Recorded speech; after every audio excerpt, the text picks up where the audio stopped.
Welcome back to the Here for the Truth podcast. I'm Joel Rafidi. Got my co-host Yerasimos with me as always. You guys asked for it, and so here we are, round two, Truth Warrior Roundtable. David Whitehead and Gavin Nascimento are joining us once again on this roundtable format, this time to dive deep specifically into the topic of Israel and Palestine. We get into their personal history with this topic, where their viewpoints currently lay, and we have a nice back and forth, really trying to build and develop more nuance around this topic for all those who are interested. And I think you guys are going to absolutely love this conversation. I don't think a conversation like this has been had on this topic. You know, usually these things end absolutely horribly and lots of charge takes place. But I'm just really proud about the way this conversation went. I agree. I don't think there's a conversation like this on the internet exploring this subject from so many different angles and nuance, and for it again to be had in a respectful manner, where each individual honors the other person and shares a little piece of their mind and where they're coming from regarding this subject. Yeah, guys. So all I can say is just bask in the greatness of these two incredibly diligent researchers. You know, two of the best in this game, in terms of what they do, in terms of how they're able to, discover objective reality, do their research, and, just really express and share these topics in a digestible way for individuals to be able to expand their awareness around them. Hope you enjoy it. You are now listening to the Here for the Truth podcast, hosted by Joel Rafidi and Yerasimos. All right, everybody, welcome back to Here for the Truth. This is the Truth Warrior Roundtable Part 2. We have David Whitehead and Gavin Nascimento with us once again. Incredible feedback from the previous conversation we had together with Truth Warrior Roundtable 1. Highly recommend you check that out if you haven't. I'm not going to go through the means of introducing these two once again. I think there's 11 or so episodes combined now with you both. So guys, go check those out. But needless to say, absolute legends in the truth-seeking game, and people we're grateful to have these conversations with. Now, today we're diving into potentially the most difficult and most controversial topic to talk about and to try obtain objective truth around, something that's recently been sparked up again, and is once again entered the forefront of the collective psychology. It's the issue and the conflict surrounding Israel and Palestine. And I guess to open, the reason that I want to have this conversation and particularly get used to together to have this conversation is that I just sense so much moral confusion and so much discontent and uncertainty around this topic. People within the truth-seeking movement are conflicted about it and have conflicting points of view. And, each time I think I'm finding footing on this subject, once again, I get thrown a huge curveball, which takes me for a loop again. And, I find myself lost in the wilderness. So thank you both for being here. And thank you both for willing to have the conversation. Thanks for having us, and shout out to you guys for doing such an awesome job hosting these conversations. They need to be had. And I'm definitely happy to be here, and good to have Gavin back again. Thank you. Likewise, I echo all those sentiments, man. That's it, man. Well, I guess to kick off, to lay some groundwork and lay some foundation, I just want to ask both of you in terms of like your personal journey and history with this topic, how your personal viewpoints have shifted over the course of the years you've been, I guess, surrounded by this topic, and just, your personal, I guess, relationship with it, so to speak. Whoever feels called to kick off first, I guess. Well, go for it, David. Sure. Or go ahead, Gavin, whatever you want, man. I'm cool. Easy go, brother. Okay, I'll jump in here. For me, actually, the way that it all started out, I used to be a very non-political person. I was the kind of guy, whenever politics was entered into the discussion, or religion, I didn't shy that much away, I suppose, from religion, because I was more of a religious person. But I took no interest whatsoever in politics. And unthinkingly, kind of incredulously, I sided with Israel and the dominant narrative that the government is just like this innocent bystander, this proverbial David, surrounded by the Goliath evil forces of the Arab Muslims, you know? And I kind of just blindly accepted that. And it was coming from a place of religious conviction. I think there's a lot of Christian Zionists out there who they mean well, but they approach this topic not necessarily from an objectively, earnestly insightful one, but it's more rooted in religious conviction. And I mean, I like to say that good intentions are not synonymous with good outcomes. And as I dug into this, I actually had a really good friend of mine who he was, he is a Muslim, an Arab Muslim. And then he told me, look, man, and he's one of my best friends. We grew up together, so I know him beyond religion. And he told me, look, man, what's going on there is these people are being oppressed. I thought, come on, Rez, you're just saying this because you're a Muslim. I mean, what else could it be, right? And then as I began to objectively look into it, and the place that I learned about this, because it's such a difficult and highly charged topic emotionally, was from Jewish scholars, from ex-military forces. And I think it's imperative that people do that. And as you dig deeper and deeper into the history, it snowballs, man. So that's my personal experience with a particular topic. I was actually somebody that I suppose changed my perception as I began to dig deeper and deeper into it. Mm-hmm. Thanks, man. For me, it was, I mean, my main objective with doing any kind of public work was to get to the bottom of the bigger global geopolitical perspective, specifically how it relates to the ancient story of humanity. And religion was my first doorway into researching a lot of this stuff. I was raised a Christian, so I grew up hearing a lot of stuff about Israel being part of prophecy and all of this. And I had a knee-jerk reaction to a lot of the fundamental principles of religion. And so I went on a study, even as a young kid, just studying my own religion. I was raised a Christian. I don't come from I'm not a Jewish person. I'm not a Muslim person. I'm just a Canadian guy born and raised here. And I was raised as a fundamentalist, I guess more like a Baptist style Christian, even though my grandmother was more Catholic. So I basically got all the sides of the Christians, right, growing up. And I was like, well, I need to go and look into the history of religion. So I dove into comparative religion and mythology, and then found my way into realizing that there's a bigger political connection to a lot of these things.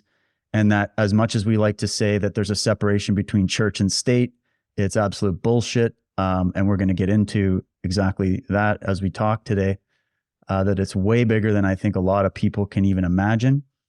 And then I've learned over the years, I guess I grew up listening to, Max Egan, David Icke, and a lot of those guys who painted the picture of the Palestinian cause in a very particular way. And so I bought into that. So I'm almost in an opposite situation as Gavin, where not completely opposite, because I believe that there's evil on all sides and there's a bigger thing going on that's here. But I feel like context matters. And I feel like I developed a curiosity to go, well, hold on a minute. I've only been listening to this one side for years and years and years, and having my entire opinion formed by that. And I've still to this day not been to Israel or Palestine. I've not been there. I've spoken to people from both sides of it, people that live on the ground over the years. I've researched it to the best that I can. And so I guess where I'm going to be focusing my discussions and my arguments today is going to be trying to hopefully get this debate conversation that you see all over, because I've probably watched 17 different debates on the subject just to see where people are at and listen to the arguments and hear it out, and then say, okay, what's my job? Because my job is not to be a representative of Israel and not to be a representative of the Palestinians, because I am not from those camps and I haven't had the personal experience to be qualified to really weigh in on it to that level. However, I'm not going to say I don't have an opinion, and I can't have an opinion, because I have been studying this, and I've been really studying it recently, especially since Joel asked me to come on and talk about it. And we've been doing this research on Unslaved for a long time to get into some of the bigger pictures of what's going on within the world of Islam, as well as everywhere else in the world, and how it figures into the role of secret societies throughout history, and many other things. And I guess I'll just tell you quickly my first reaction. There's a video that I did a drive with Dave. This was like 2 days after my father-in-law basically passed away in front of me. And then I heard about this attack that happened October 7th. And immediately I saw everybody splitting into two camps again. And we just had the whole divide over COVID and vaccines. And then all these other it was like a tidal wave of information overload and psychological warfare that's been going on. And it's just, I saw nothing but division. So my initial reaction is, and I still hold to it, well, why are we demanded to pick a side, right? When we're looking at this. Now, I don't believe you should just sit in the middle either, because, there's great arguments to say that the middle ground is where the real evil is, because of the fact that you're not really focused on the truth, and it takes courage to take a stand for what you do believe to be the truth. So I've been wrestling with that a bit, but my first impression was there's something bigger going on. This was Israel's 9/11, basically, and someone let this happen. That was my first impression, was like, someone let the guards down. Like, how do you have, 12 to 15 hour response times and the most sophisticated intelligence network in the world just suddenly hit the snooze button that day? Like, what happened? And so I just kind of went, look, there's probably another conspiracy going on here. There's probably something going on. And we just got off the back of all this stuff with Ukraine and Russia, and that divided the world. And we're still going through that. And, the whole Trump thing and everything else. I went, this is just another thing. And then as I've continued to look into it, I discovered something happening in the background that I'm going to go through in a little bit that will bring a different context, I think, to this. And I'm now leaning more in some ways towards the Israeli people and the Palestinian people versus the deep state corruption and the radical corruption that exists on both sides. And it's kind of like, how can we get to the truth about this, but also try to find a way forward? And really, I think that that's the goal here, is that when we discuss these and even some of the points we're going to debate, the purpose of it is to provide the listeners with the arguments that they're probably not hearing, the information they're not hearing, for the purpose solely of trying to think in a solution-oriented mindset about the issue.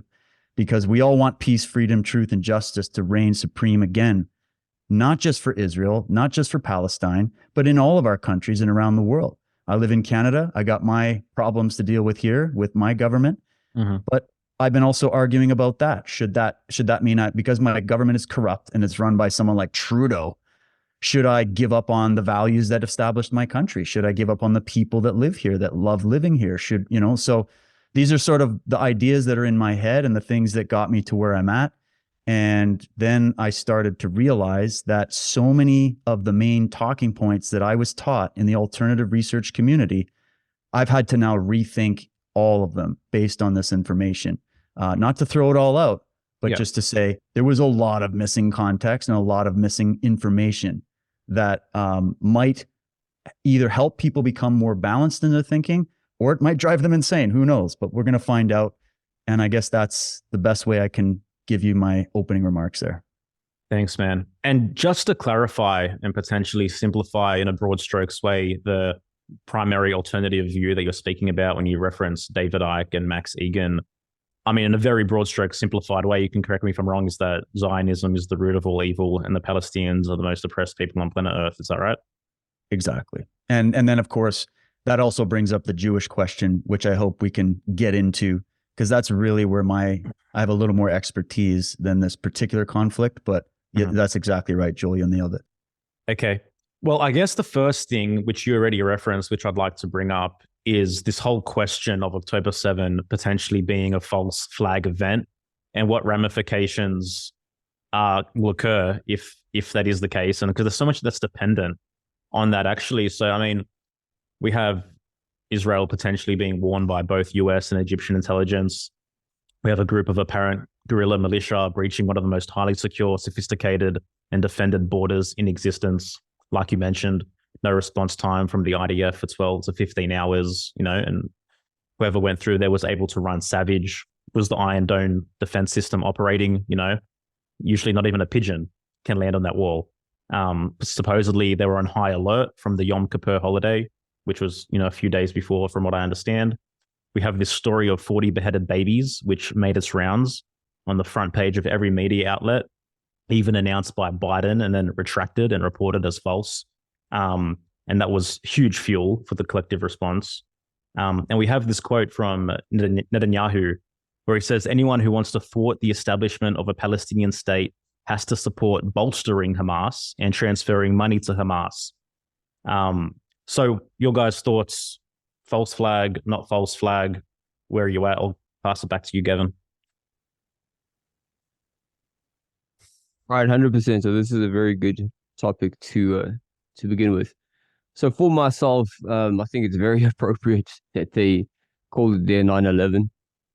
Somebody had meticulously looked into 9/11, and this notion, it's very similar in its corresponding themes. For example, when you had the US breaching the most sophisticated airspace, these ragtag Arab fighters with box cutters. I mean, it's just the most obscene conspiracy theory you can imagine.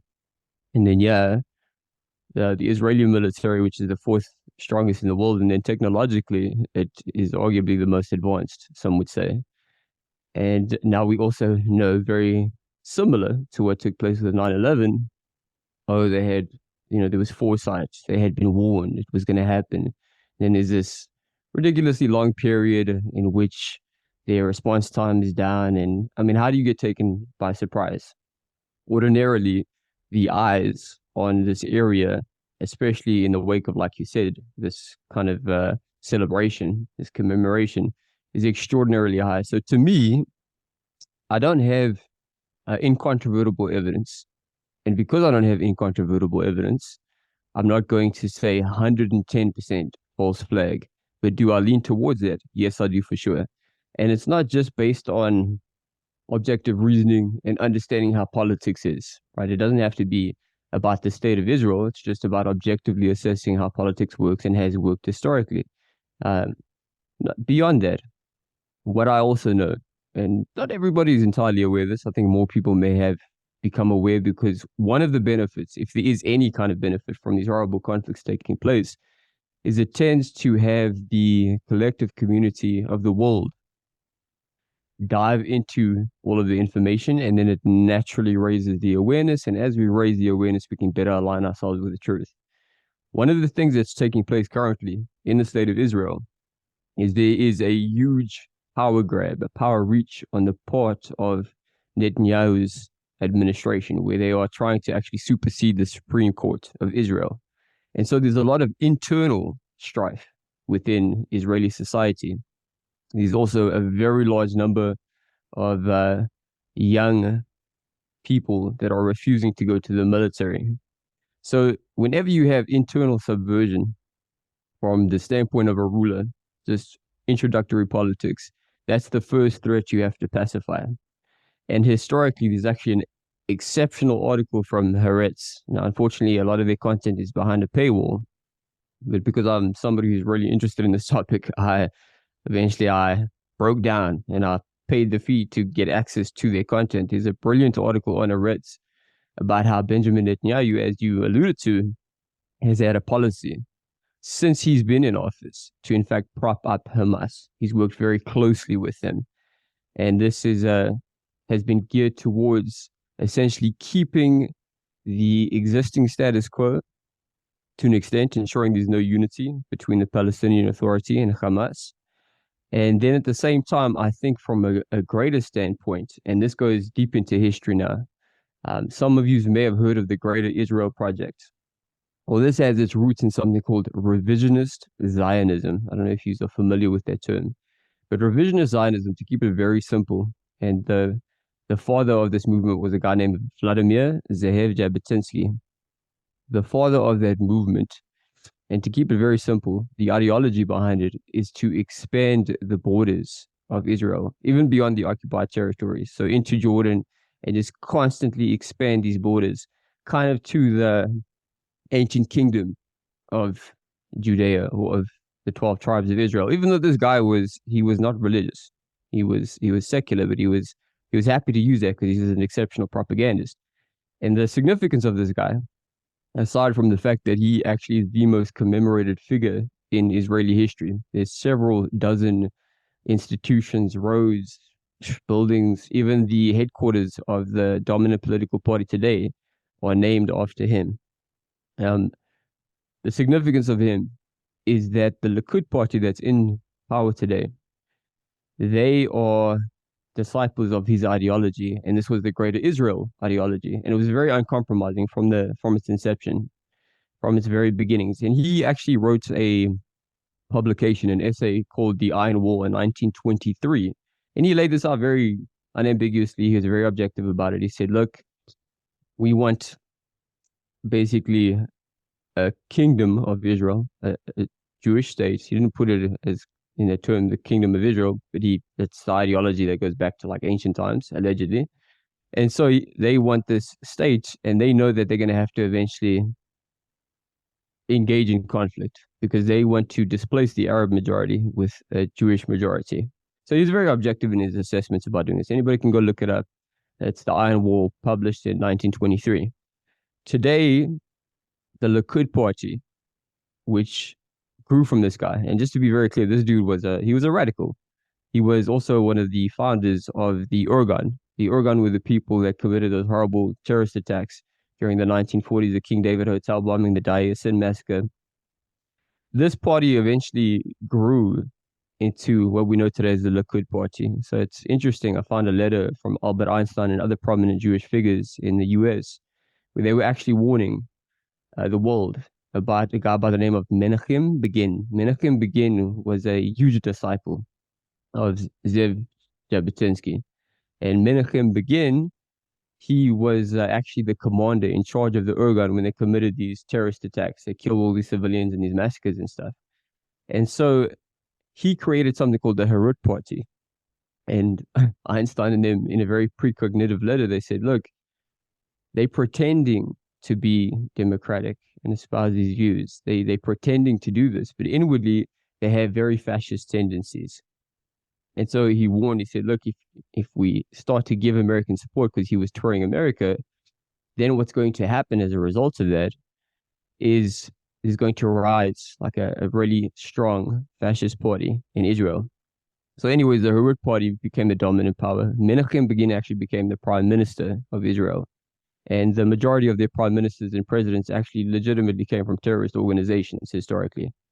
And Benjamin Netanyahu, he is the third head of the Likud party. And his father was actually the assistant secretary to Zev Jabotinsky. So there's this long-standing ideology to expand the borders. And the reason why I've been painting this very large picture here is I believe that part of the reason why Netanyahu has propped up Hamas is because it creates a situation where you can continue to expand the borders, but you can do so with the justification that you're defending yourself. So for me, and again, I wouldn't say unless I have absolute incontrovertible evidence, I do lean towards the belief that yes, it was a false flag attack. Now a short break from the episode. Hey everyone, if you're listening to or watching this episode and just being like, wow, man, just the ability of these two men to communicate, to be grounded, to be clear, like that just doesn't happen by accident. You know, you have to really know yourself. You have to have a healthy mind, body, and spirit. And everything that we focus on in Rise Above the Herd, our 8-week group coaching program, is really to get individuals to that place where they feel super solid in who they are, their ability to communicate, their ability to know themselves, their body, to be able to set boundaries, to live their truth confidently and stake their flag in the ground about who they are and what they value, and to communicate it super, super consciously. So our next round of Rise Above the Herd begins March 26th. This is our 9th round. We've done it 8 times, and it's had a major impact on many people's lives. So if you want to come on this journey with us, you want to get deep, you want to grow, you want to continue this self-development process, jump on board. We'd love to go on the journey with you. For any information, go to riseabovetheherd.co or press the link in the show notes. Back to the episode. I actually appreciated how you rolled that out, Gavin. I really liked how you rolled it out. I haven't heard about some of those aspects, but that's very interesting. And I'm in the same boat where I don't have any evidence that it was a false flag, but I can look at it from a few different perspectives, because what you can do is look at the movement that's happening right now around the world. I mean, think about it. Think of the timing of this particular instance. This is where my conspiracy brain goes is, okay, they're trying to create what again? Oh, right. A world state. They're trying. So this is, to me, these little internecine battles and all the things going on both sides and all that kind of stuff. I try to zoom out and go, I don't have all the facts on all of that, but I do know where the ship is headed, run by the real power players, the high table, as we call them, that are looking for this great reset. They want this new world order. They want it controlled. They want all land, whether it's in Israel or whether it's in Canada or in Mexico, or doesn't matter, Papua New Guinea, all land, every blade of grass, to essentially be officiated over by a tiny unelected bureaucracy run from wherever, Davos or whatever it's going to be. And so when I think of it from that perspective, and then I look at this instance, I could look at it in a few different ways. And forgive me, and especially the listeners, as I go through some of my points in this discussion, and I play different sides and different theories to you, I'm trying not to express confusion on the issue. I'm trying to think this through. And sometimes when you're trying to think this through, you have to go, okay, theory number one, this particular event, somebody let it happen. That's one theory. It was actually like an inside job kind of scenario of some corrupt Israeli officials or Mossad officials or military officials. I don't tar and feather every single one of them, but the rest of the world tends to do. I look at it as each individual that's involved. I'm not a collectivist, so I don't judge collectively. And I would give the same due to the Palestinians, the Arabs, the Muslim world. I would do the same thing. I would look at, okay, we have to judge this on the merit of each individual involved and figure it out. But I would say, okay, theory number one would be someone let the guard down, just like they let the guard down with JFK, 9/11, all these kinds of things.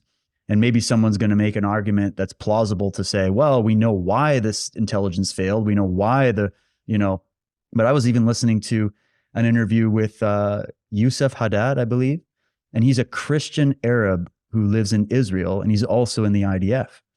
And he was saying his argument was, and I'll have a little clip later just to kind of give people that perspective, because a lot of people I don't think know that 20% of the Israeli population are Arab.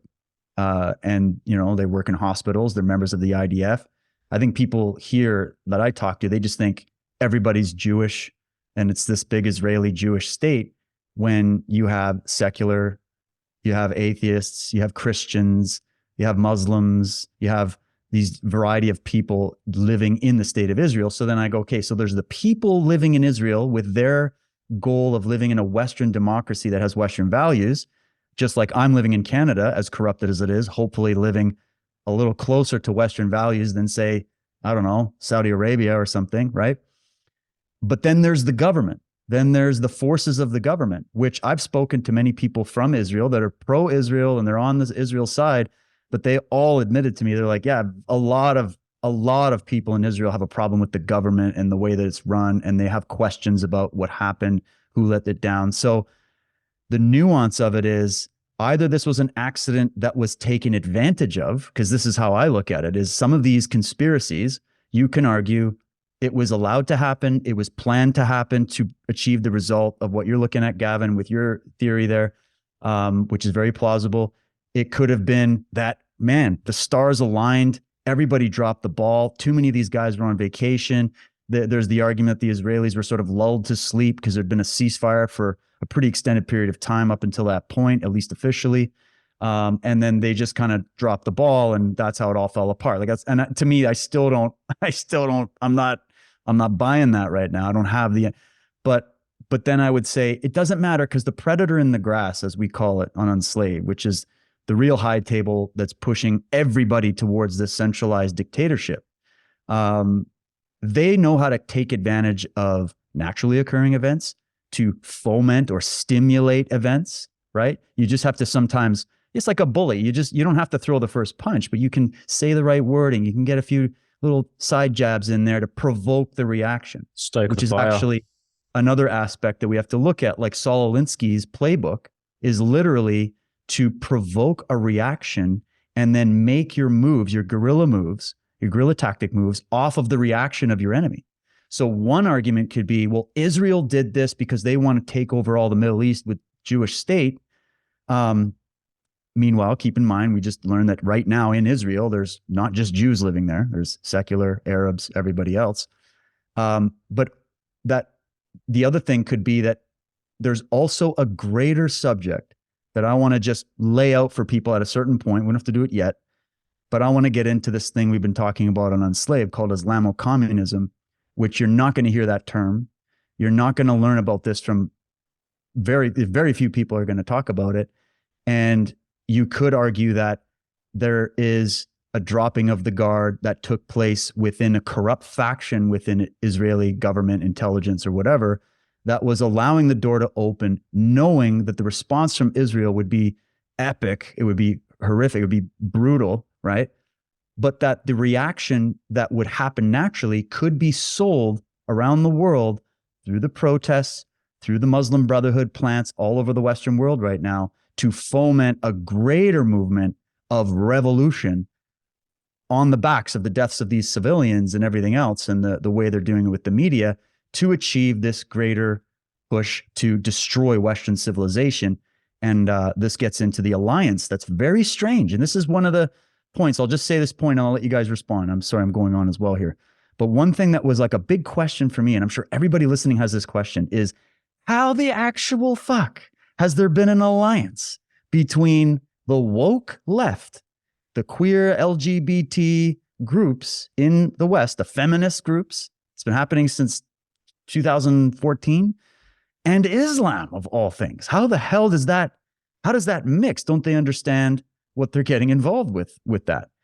And only when you start to get in the underlying, what's behind all of that, and that these alliances were made a long time ago and they're still in place today, can we maybe get to solve that riddle? And hopefully we can solve some of these other really bizarre things that have happened since this conflict erupted. So I'll just leave it there for now. Yeah. Thank you, gentlemen, for your intros. I think the interesting thing to say here that I want to highlight is, I know you said earlier, David, about like picking a side or standing in the middle, but like with something like this, like I remember people going off on people in the first 2 days because you haven't picked a side.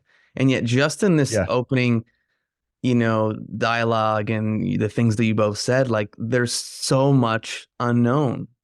There's so much history. There's so many different points of view. And so to like have to pick a side within a week or else you're demonized, like, can we just also be able to say, I don't know yet. Yeah. I don't know. I want to continue this process of investigation. And this goes for a lot of the subjects that like we highlight that are more controversial and are littered with a little bit more confusion or many elements of history around it. So I just wanted to drop that in there because, I think a lot of people in the world today get so much pressure to have to pick a side immediately or else they'll be canceled. Yeah. I love you brought it up. I just want to say something really quick, Yerasimos, is that I was thinking about that too, because I don't like that.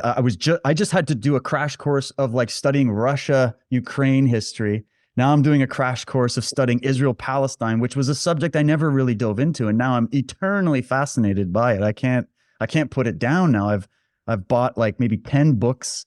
I've listened to every debate I can find and discussion. I've tried to hear it out and I'm just so fascinated with it.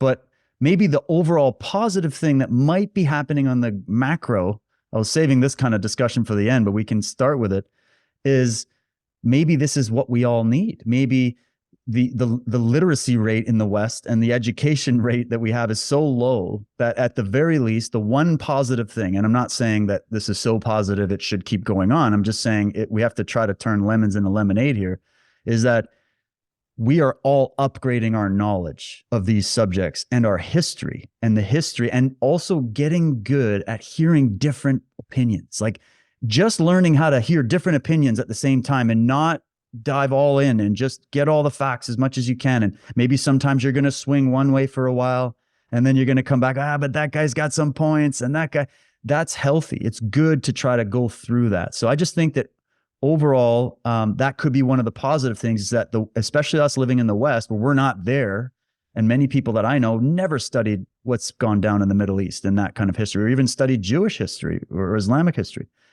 This is an opportunity to really learn as much as you can, and that's why I'm keeping my position still open ultimately, because there's still facts that need to be brought to bear. But I think that that's a very healthy mindset. Is that, yeah, why are we being told we have to pick a side? I think there's also a social media psychological warfare campaign going on to keep people jumping and pull the rug, and anxiety and, oh my God, and then tension and division. And they want that division that's happened for so long between Palestine and Israel. They want that same kind of division to continue throughout the entire world. So that's kind of where I sit with it. Yeah. Thanks, man. One thing that I want to add in regards to, you mentioned 20% of secular atheists, like non-Jews living there. The Israeli Land Authority owns 93% of the land in Israel, and under Israeli law, they can only lease that land to Jews. Just to balance that equation a little bit, only those who would qualify as Jewish under the law of return. And so we hear people talk about Israel as a capitalist society. I mean, private property is the bedrock of capitalism, yet we're talking about a country where 93% of the land is owned by the government, which I consider a slight contradiction in that regard. Could there be, Joel? And I mean, I'd have to look at that, because I still find it funny that even though that is, I guess, the case, I don't have that information in front of me.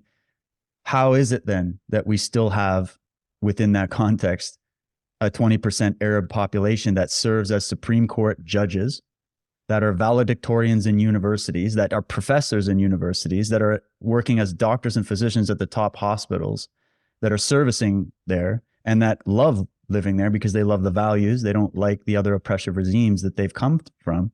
And that, we have to take into consideration the context of the founding of Israel and where it actually came from.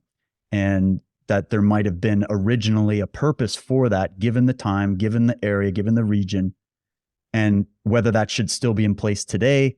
Hey, I'd have to see them all be debating this themselves. That's up to them to solve. But I still say, hey, maybe there's a reason for that. I'm not saying it should be there now, but there's probably was a reason back then, given the pogroms, given what happened in Germany and everything else. So, then you go, all right, let's unweave it in 2024 and see where that sits now, right? So I just wanted to add those little bits in there. Yeah. Can I also chime in a little bit on that one? Okay, cool. So in terms of that policy, that's actually been an existing policy for a long time, long before the Holocaust ever took place. So that was already going on either the late 1800s or the early 1900s, and this shit's going to blow your mind. But initially, the guy that was actually in charge of the immigration to Palestine, a guy by the name of Arthur Rupen. Okay, he was a German Ashkenazi Jew. And it's important to make this distinction. People don't realize, for example, you get Arab Jews as well, Mizrahi Jews, you get Sephardic Jews, you get Ashkenazi Jews. There's three specific distinctions there. Ashkenazi Jews are more like European, West European, and also America. Then the Mizrahi Jews are the ones that come from like the Middle East, and the Sephardic Jews are like Spanish, the Mediterranean area, and Portugal. There was actually a very strong movement of Ashkenazi Jews, specifically Arthur Rupen, for people that want to go look it up. His last name is Ruppin, that were eugenists. And they actually had this ideology where they wanted to establish a state in which they would be a superior Jew, an Ashkenazi Jew. That was actually, he was so obsessed with this, and he was in charge of that position for over 20 years, that he dictated and he prevented a lot of Jews from actually immigrating to Palestine because they didn't fit his criteria. So I wanted to mention that that actually has been a policy for a long time. There was a commission by John Hope Simpson. A lot of the times people point to the fact that there were a lot of Jewish people that went into Palestine, the specifically the very wealthy ones, and they paid these large amounts for the land, and they paid for it fair and square. And in some instances, they even overpaid. And this is true. This actually, a lot of this emanates from the John Hope Simpson report. But although it's oftentimes quoted, what people don't quote is the fact that he actually came to the opposite conclusion, that he believed that immigration had to be restricted because he saw that there were a lot of very underhanded things going on. One of those things was they had this huge purchasing power. And through this huge purchasing power, when they would purchase the land, they would ensure that only Jews could be employed there. Now, it didn't matter if you were actually religious, because, and we can get into this hopefully, there were actually radical leftists that were very prominent in the founding of Israel. Radical leftists who had a nihilist view of the world. So they actually weren't religious. They scoffed at religion. They scoffed at Judaism. And there was also an existing conflict between those who believed and those who were non-believers. And long story short, this problem of having only Jews work the land, that's been in existence for a long time. And it actually has its roots as well in this extreme left group that was behind the founding of Israel. And it wasn't just them, it was also extreme right. And also this eugenist movement. The eugenist movement in Israel, it's going to come out, was a very powerful movement. People don't realize that because it seems antithetical. Then the other thing I also just wanted to mention with the Arabs, I don't know the demographic of the 20% of Arabs living in Israel that are like patriotic, they enjoy living there. And I can see how that's plausible and possible because the things I've heard about from people that live there is, I would say mostly as a generalization, I don't want to say I'm the supreme authority on this, but they do seem to be content and happy. However, we also need to bear in mind that prior to the immigration to Palestine, there were large numbers of Jewish populations in different countries. Professor Avi Shlaim, who himself is a Jew, he talks about in the Middle East, how they were actually very happy within the countries that they were living. They assimilated very well. It was probably in proportion somewhere around that figure. So I don't necessarily think it's indicative of an upstanding society. But I thought, yeah, let me go ahead. I'll just add a little bit of historical context there to complement what you guys pointed out. Yeah, and again, I'd have to look at that and the sources. And I mean, I'm not even arguing it. I know that the founders of the real founders, especially from the Europeans, the West, right, that they call the Ashkenazi or whatever. And we can even get into what is a Jew? We can get into that down the road. But the thing is, you know, it's interesting to me that it was secular Jews that were pushing for it the most.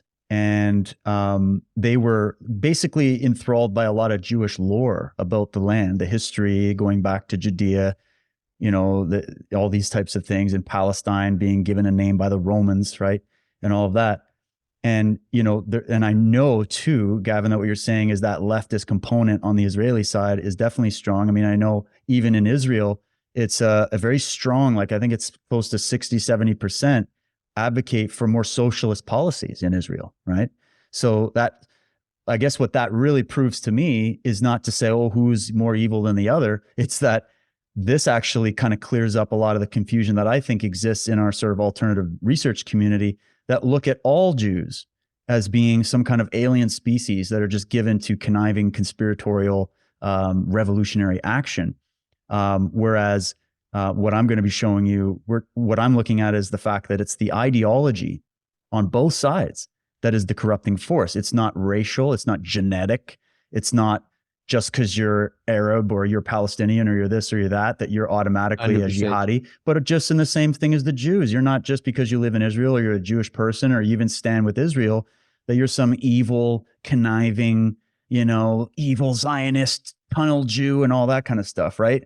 The history of this anti-Semitism is a subject in itself that can at least give context to people for the back and forth of the insanity of the history of that region that goes way back before the founding of Israel in 1948 or 47, right? So this is way bigger.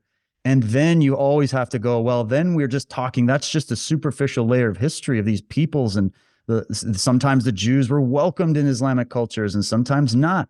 And it's back and forth for a long time. But then you can always zoom out and go, yeah, but who's the bigger picture that's going to take advantage of these things to achieve other agendas that are going to enslave both Jews and Arabs and Western peoples and First Nation, everybody, right? So what I was going to ask here, Joel, if it's okay with you, unless you had some more comments first, was I just had a short video that I think I just spliced it together. It's just 2 commenters that I just wanted to play just for people to listen for what I found to be a little bit more of a moderate side, even though these are pro-Israeli, they're siding with Israel on this. I wanted to hear what they had to say, just to pull out a few points, and then I'd love your guys' opinion on it, if that works. Yeah, I just want to add, for those curious on the history of anti-Semitism and the Islamo-Communism that David's been speaking out, we've done a whole episode on that with Michael Tsarian, which you can find by searching the Jewish conspiracy to get that backstory there. Go for it, man. Oh, right. Yes, definitely. Go and check that out. And we've been doing boatloads of stuff on Unslaved about it. So let me just pull this up. I'll share my screen. I'll play it. Let's hope this all goes well here. I have to share sound as well, if you know how to. What's that? Oh, okay. You have to share sound as well. Oh, share sound. Click. Done. Yeah, cool. Optimize for video clip. We're doing all the good things here. I love you guys. Look at you, man. I've seen a lot on the social media that this war is between the Jews against the Arabs. So let me clarify. First of all, when Hamas invaded Israel, they killed Jews and Arabs. They kidnapped Jews and Arabs. My country released 6 terrorists in order to bring back Aisha and Bilal, 2 Arab Muslim Israelis who were kidnapped by Hamas. So don't make this war Arabs against Jews. It's not. I understand his pain. I understand his plight. I understand that the innocent person in Gaza who's hearing the whistle signature of a bomb coming is not deserving of that.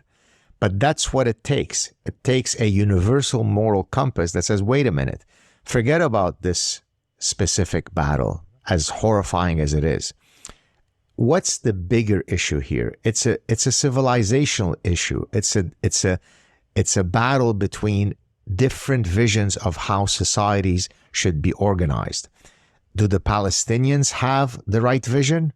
If so, we should all be thinking about organizing our societies in the manner that they do. If not, then we should be perhaps being a bit more careful in where we lay our support and saying, look, all other things equal, I prefer the values that are enshrined within the West because I like liberty. I like freedom of conscience. I like freedom of speech.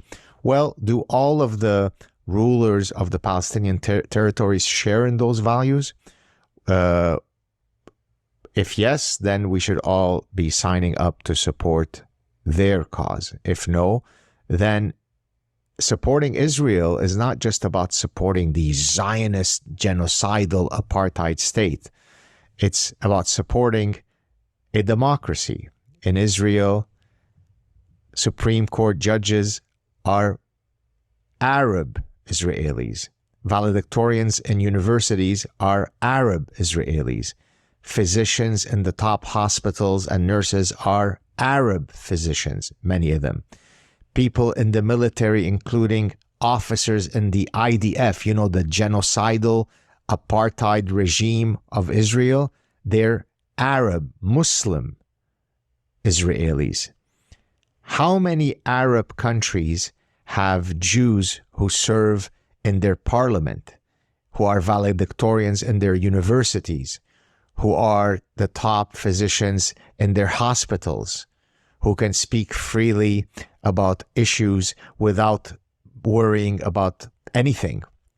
Oh, wait a minute. No, there are no Jews in any of those Arab lands. We don't know what happened to them. It's a mystery. It's probably they disappeared because, you know, Zionist occupation. So again, one has to have a grand sense of what's at play here. It's a battle between completely, radically visions of varied societies. Most Palestinians are undoubtedly lovely people. I know many of those Palestinians. I'm friends with many of those Palestinians. Many of those Palestinians are fans of mine.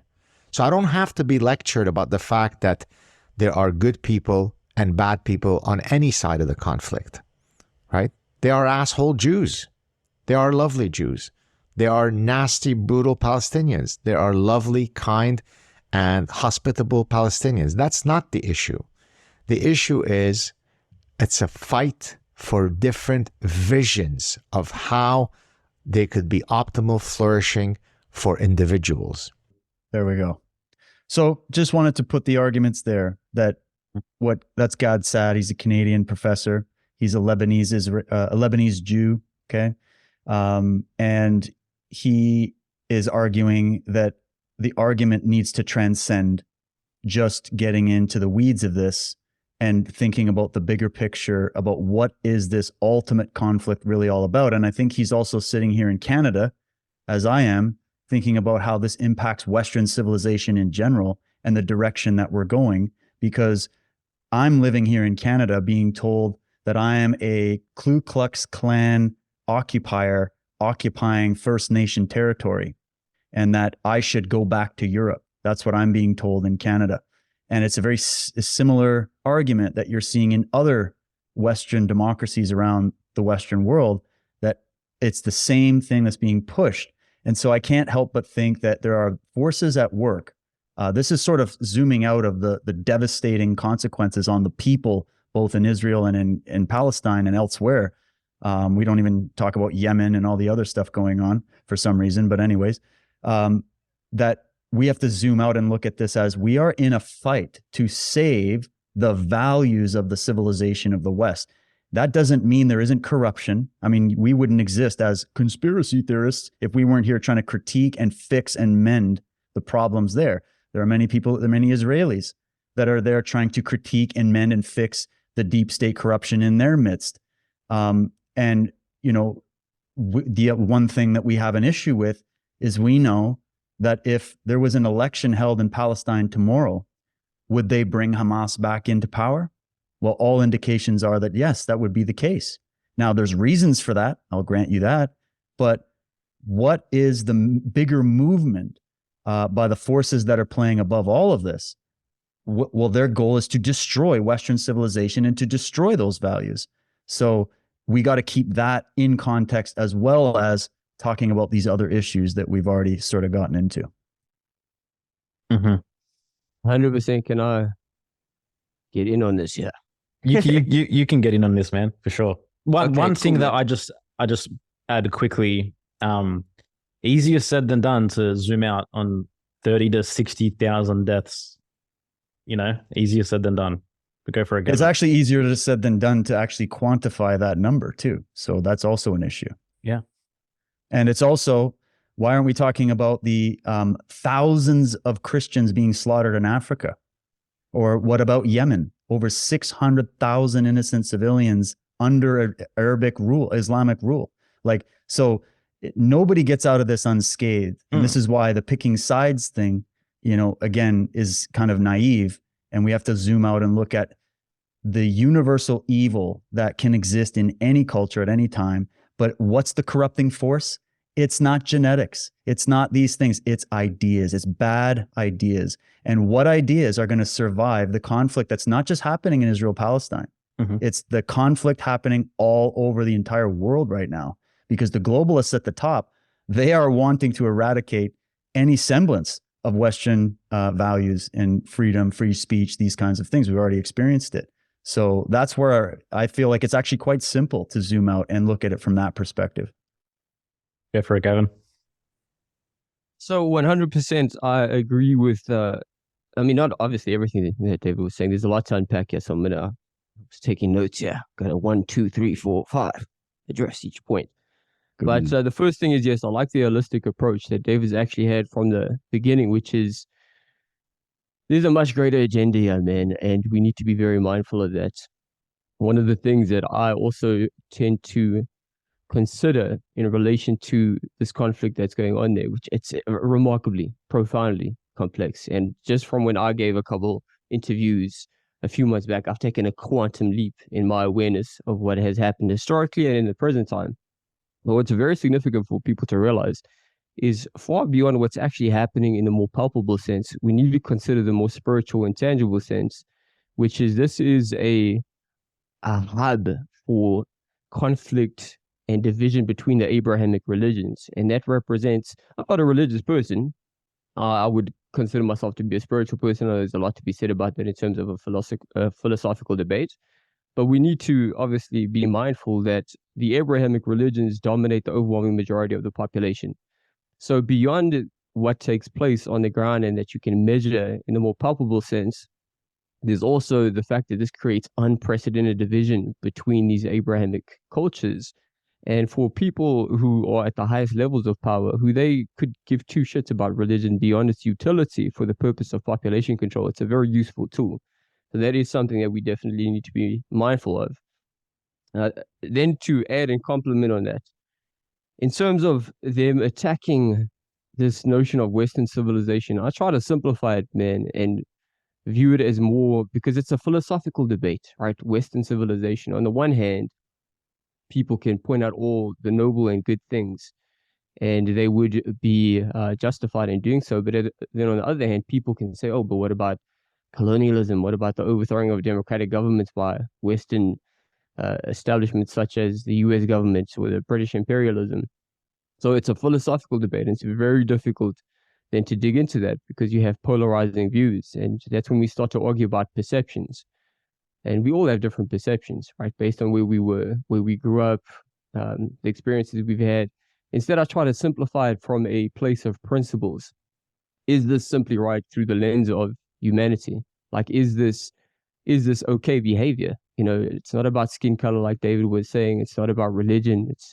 It's nothing to do that with that. It's about the endurance of certain ideas, both good and bad. And I think all of us invariably are vehicles for that. We have to kind of choose, like, what am I going to embody to the best of my capability in terms of an ideology, and then help to amplify that for the people that come after me. Now, just very quickly, to expand specifically on the video, I would argue that Israel as a state is definitely not a democracy. I just took a couple notes here. So first of all, they've been prolific in censorship. Long before like the lockdown, they were prolific in censorship to the point that even bloggers, they were considered to, be jeopardizing national security. That terminology is ubiquitous amongst the powers that be, to essentially censor anything that you're unhappy with, even going after just regular bloggers. So there's been a military censor that people, including bloggers, they have to go through. So that's very undemocratic. At the top of the list for me, and I suppose if I took some time to think about it, maybe something could supersede it, but the free flow of information, the free flow of awareness, the free flow of knowledge, granted that you aren't like leaking high profile secrets that can destroy some kind of military blueprint or whatever, but just simply highlighting what you are concerned with. Once that is repressed, anything ceases to be anywhere nearly associated with democracy. And of course, democracy itself is a philosophical debate. I've had a lot of critiques on that, but of course, we have to have kind of a pulse on public opinion always, not necessarily just our own view of the situation, but public opinion views democracy as being synonymous with like freedom.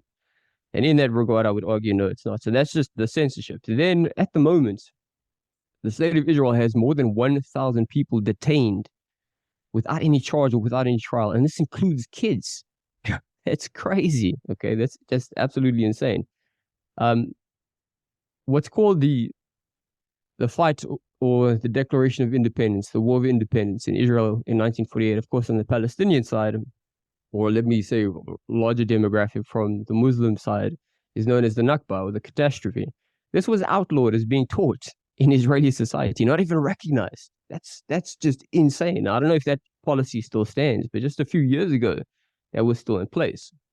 There's also a group. I actually made a video. I don't know if you've all seen it. I definitely recommend checking it out, where I collected testimony from all of these ex-Israeli officials, military officials. They were on the ground. So we're talking about ex-special forces. We're talking about checkpoint police. And I managed to compile over 50 of their testimonies. Now, of course, I cut it short here and there because I know people have, unfortunately, the attention span of a goldfish, all right?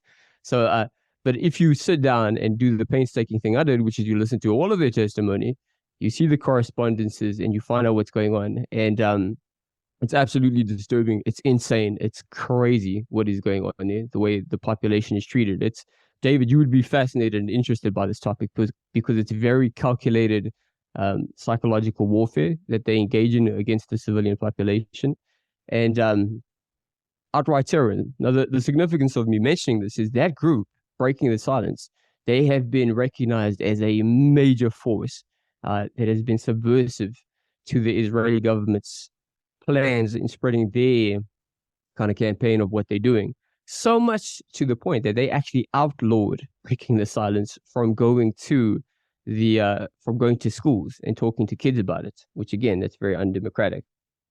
And in relation to that as well, we also know that this democracy forces, they've got mandated military service. And if you refuse, you can be arrested. You can be thrown in jail. Also very undemocratic. And then like Joel just pointed out, just to wrap it up, with the majority of the land being owned by the state, right? It's not really privacy of ownership. And we can make like these, like you were saying, maybe there's a reason for that, right? And we can always fall back on that kind of as a moot discussion. Like, yeah, there must be a good reason for it, hoping that there's a good reason for it.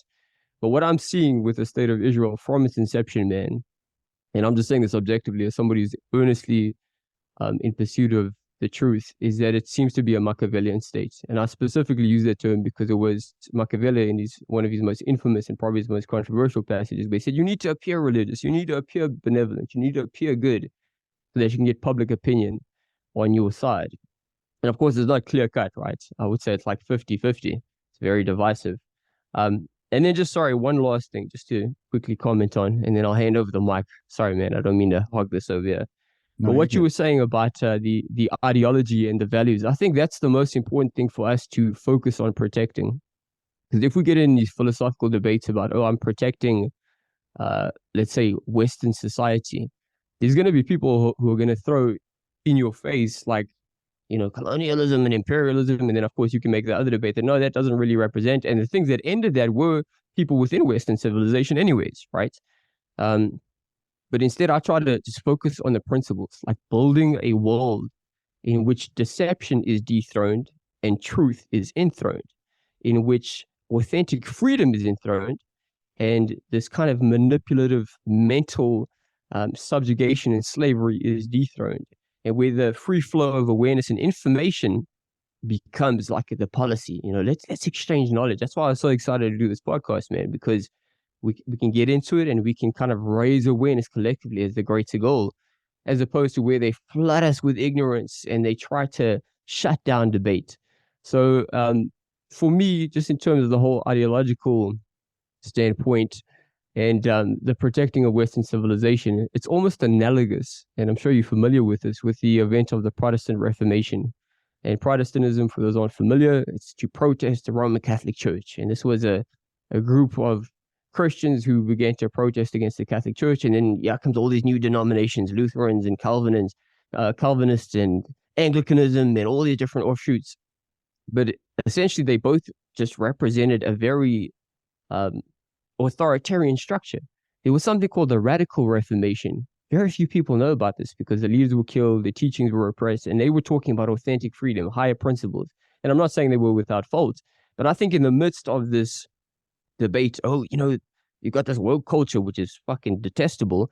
And then, we've got this older system. It was kind of shitty in a lot of ways, but we got to protect it. I think we need to still focus on the greater goal of enshrining our human principles and being human beings, that we genuinely pursue a higher state of evolution that empowers the common people from all ranks of life, and also holds the parasite class accountable without getting too hung up on what feels like a very controlled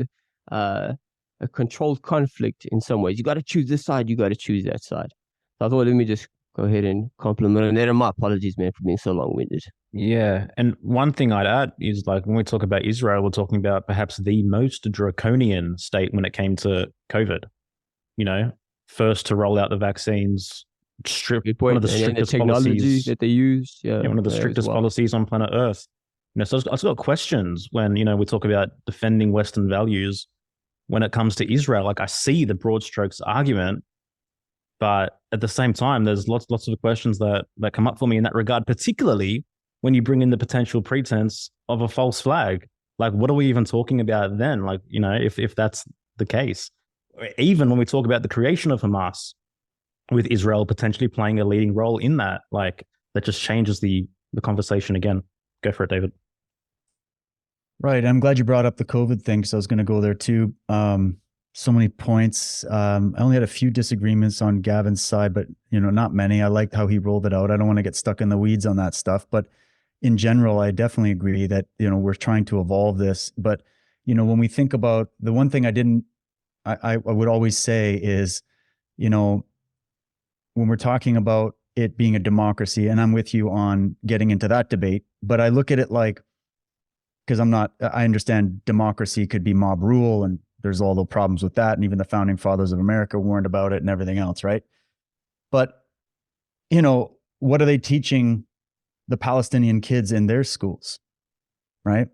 What's with all the videos of having these kids, and this has been going on for decades, of having these kids trained as young kids to actually practice executing Jews, right? And actually the mantra and the entire culture is about killing Jews. And they're saying it. We're not just talking about Hamas agents saying, we're going to do October 7th over and over again. We're talking about Palestinian civilians, right? So why? Because they're being indoctrinated by that brand on that side of the fence to continue this conflict, right? So when we point out the flaws that are in Israel, we must also sit here in our Western countries right now with the freedom to stream right now and have this conversation, even though I've had my YouTube channel taken down. I've been censored. I was censored from day one, covering the elections in America, COVID, everything else. So, but will I go and move to an Islamic state? Fuck no. Right? So, and evil's evil, but there is lesser of two, that you would say, okay, do we want to see the flaws that you pointed out in the Israeli government, and maybe even in the Israeli culture? Do we want to see that continue going in a better direction? And how do we achieve that? Well, we've got to look out and rout out the infiltrators that have infiltrated their midst, the evil that's grown up around them. And then do we want to see change happen on the Palestinian side? Absolutely. Because we want to end this war. We want to evolve the human race. We want to get everybody off all the drugs of these ancient, archaic religious ideas, and then preserve also the good part of those religious ideas in all of these cultures, right? So this is why it's such a tricky minefield to get through, because anything somebody says to advocate for the other side can be construed as, oh, you support the whole package. It's like it's the whole package deal that Ayn Rand argued about. She's like, no, the truth is in the details. It's not the devil that's in the details. It's the truth that's in the details, right? And so if I'm sitting here in Canada, every day on my X account, I'm going after the policies of this ridiculous, rogue, evil, corrupt, deep state government that has infiltrated my lands here, right? Where I live. And I say that by saying where I live. Okay. It's not, I own it. I'm not trying to make a Western colonialist argument here. I'm just saying where I live, right? I'm here as a person in my country trying to fix and have a positive view of how to fix those problems. I'm not going to throw the baby out with the bathwater and say, you know what? The Islamists are right. Islam is the one thing that's been missing, and that's what we just need to keep bringing into the West. Okay. But on the same token, I'm also not going to say, oh yeah, all those left-wing Jews that are all in support of socialist ideas that are probably at the root of the corruption that started to rot their midst. I'm not going to hold back on criticizing that either. But that still doesn't negate the values and the principles that we're striving for. And this kind of goes into something that I heard, I think it was Peterson or someone was talking about it, where he's like, there are no, right now, it's not that we always want this final solution to happen, which, I'm an optimist and I hope there can be for the human condition. But he's like, but really what we have are compromises along the way, because not everybody agrees in the same solution. If I talk to the number one Islamists that have infiltrated my Canadian government, trying to bring that very archaic ideology into Canada and into Canadian policy, right? Like, or in Britain, where they have what, like over 100 Sharia law courts in England, in London, England, right? And you look at the demographic change that's happened in only 10 years, you go, there's something happening where the corrupted ideas are getting promoted in all of our countries.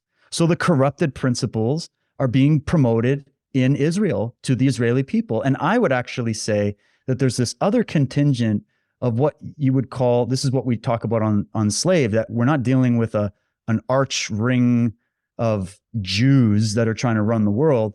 We're dealing with these, we call them the Setians or the Atonists, these groups that they're not beholden to any public religion or culture or faction. They're beholden unto themselves. They have private religious worship, private cults, private ideas that they're trying to insinuate into the world. And they know how to play us off each other like pawns on a chessboard.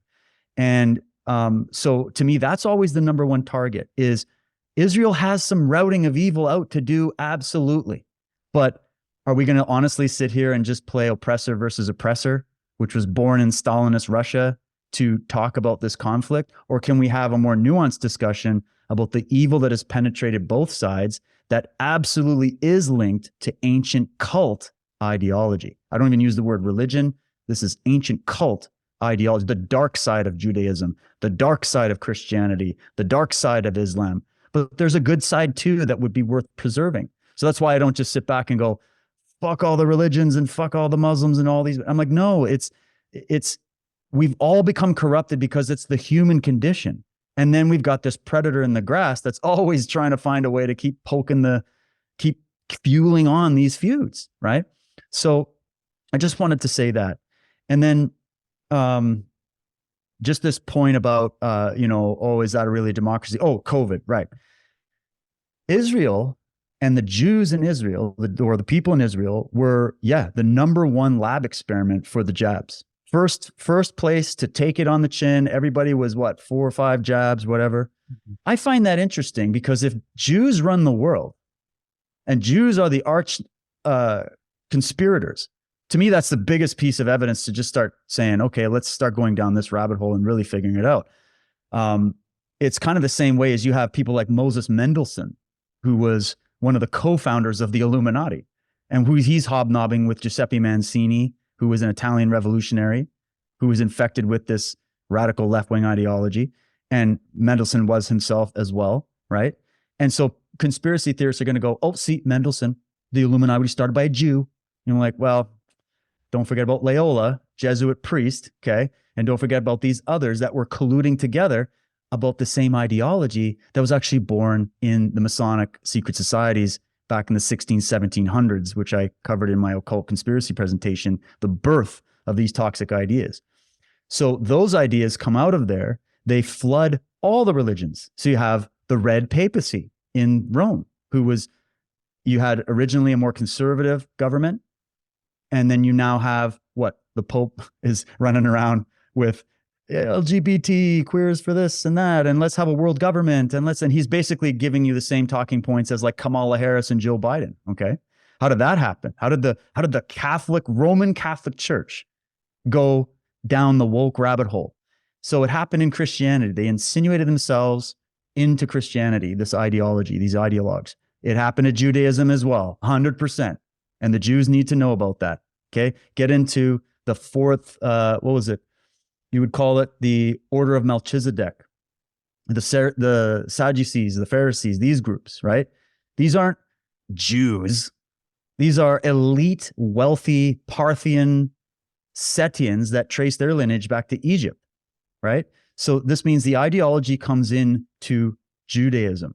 Then it comes into Islam. And this is what blew me away. And this is what I'm fascinated about. And this is where my slides will go whenever we get to that point. And I'll be very quick with them, is that of all the religions on earth, you would not expect a patriarchal, extremely totalitarian Islamic culture to suddenly start allying with leftist organizations and communist organizations and socialist organizations.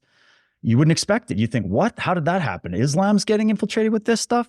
So that means those 3 religions just on their face, the Abrahamic religions, have all been co-opted. And I'm not even saying the originals were perfectly pure either, but just that they got taken in this direction by the real globalists, the real Nazi Communist International, to inject that into the cultures, because religion was the doorway to do it.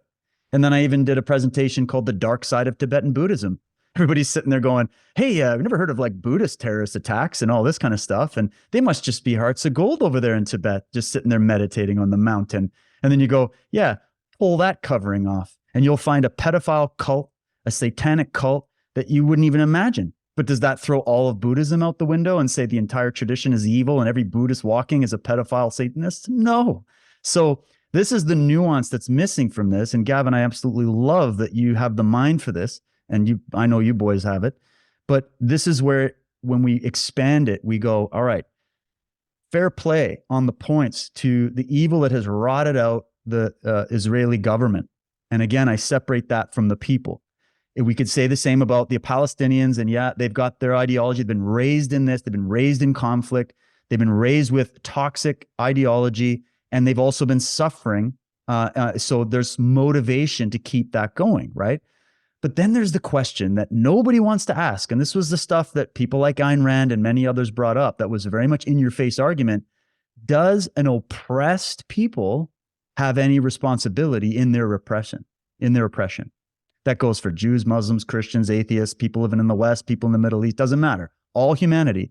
What role, what responsibility do we play in voting in dictatorships, voting the evil ones in, and buying in to the little carrot on the string that they've crafted, a particular one for the West and a particular one for Christians and a particular one for Muslims and Jews and all these groups. They've nailed this centuries ago, that they can keep us following that carrot and having us play along. So they're guilty for that, but we're also guilty for buying it.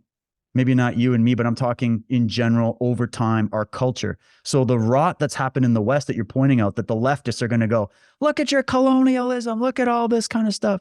And you're like, yeah, there was evils done, but we also brought a light to the world, and we also worked to fight that. And we're not out of the woods yet, and there's plenty of ways to go, and I'm the number one person doing that. But what do I defend? I defend the idea that was the founding principle that allowed for even something like free speech to exist so we can have this conversation. And that kind of free speech is not popular in the Islamic world, because they're kept under a particular ancient spell that is keeping that out of their lexicon of thought. But does that mean there aren't Muslim reformists that are trying their damnedest not to get their heads chopped off and also try to espouse those values in the Middle East? What about the Shah of Iran? Why did they kill that guy? Look at the photos from Lebanon. I got friends from Lebanon back in the 1950s and 60s of the women who were, very Western, very beautiful. They were showing their faces, right? And what came in was this radicalized Islamic ideology that was there to stop the formation of even an Iranian or Persian civilization from thriving. We had Jason Georgiani to talk about that. What happened in America? An amazing stand against the British Empire happened, right? And then what happened the next day? Oh, in come the infiltration from the Bavarian Illuminati groups founded on the same day. In comes, right? So then you go, okay, and then Canada and all these countries. So what's happened is we've been taken over from within, but we can't throw the baby out with the bathwater like the leftists are going to say and just destroy the whole thing. What we're doing is critiquing the rot so that it can be repaired. And that's why I say the Israelis need to do this. The Palestinians need to do this if they even want to, right? We need to do this and realize that the common enemy is not a race or a group or even a religion. It's the bad ideas. It's this radicalized sort of left-wing, extreme right, all this extreme ideology that was crafted, tailor-made in the secret societies that have been permeating our midst for centuries now. And so we got a lot of digging to do, and that's why it's very complex. And that's why I don't side with all the activists that are like, burn it all down and build up the new communist international. No, that's the argument of Klaus Schwab. And I'm not a fan of that guy, and I'm not going down that particular avenue, right? So that's just kind of my points on it. I tend to agree, right? I don't believe that, there's one group or race or, that's at the root of all evil. And, I don't believe in collectivizing anybody. So, I don't know, Gavin, if you have anything to say to that. Well, I always got something to say, but I 100% agree with what David is espousing there, man. And this has been so frustrating for myself as well, man. When either it becomes anti-Semitic or it becomes Jews run the world, and they are both equally ridiculous. And the thing is, neither one of those. For me, it's very simple, man. If something cannot be corroborated by reality, which is to say, the evidence is demonstrable. If you cannot corroborate something with reality, then it cannot be corroborated by truth. These are the same things. Truth extends beyond our perception of reality, right? I mean, let me not get too hung up on this philosophical stuff, but essentially, I love yes, it personally, so you're good. agree. You're good. But I wholeheartedly agree with what David's saying, man. I think we need to constantly refocus on this greater enemy, and they don't give a shit about religions. They precede the establishment of religions, and for them, they see that we actually all have an inborn desire to be part of some kind of tribe, right? Tribalism, it's actually inborn, but that tribe is humanity. And we have a blueprint. The overwhelming majority of us, of course, is a very small minority of legitimate psychopaths, but we have a blueprint in which we genuinely want to be aligned with the truth, with integrity, with kindness, with just simply doing the right thing, being a decent person, right?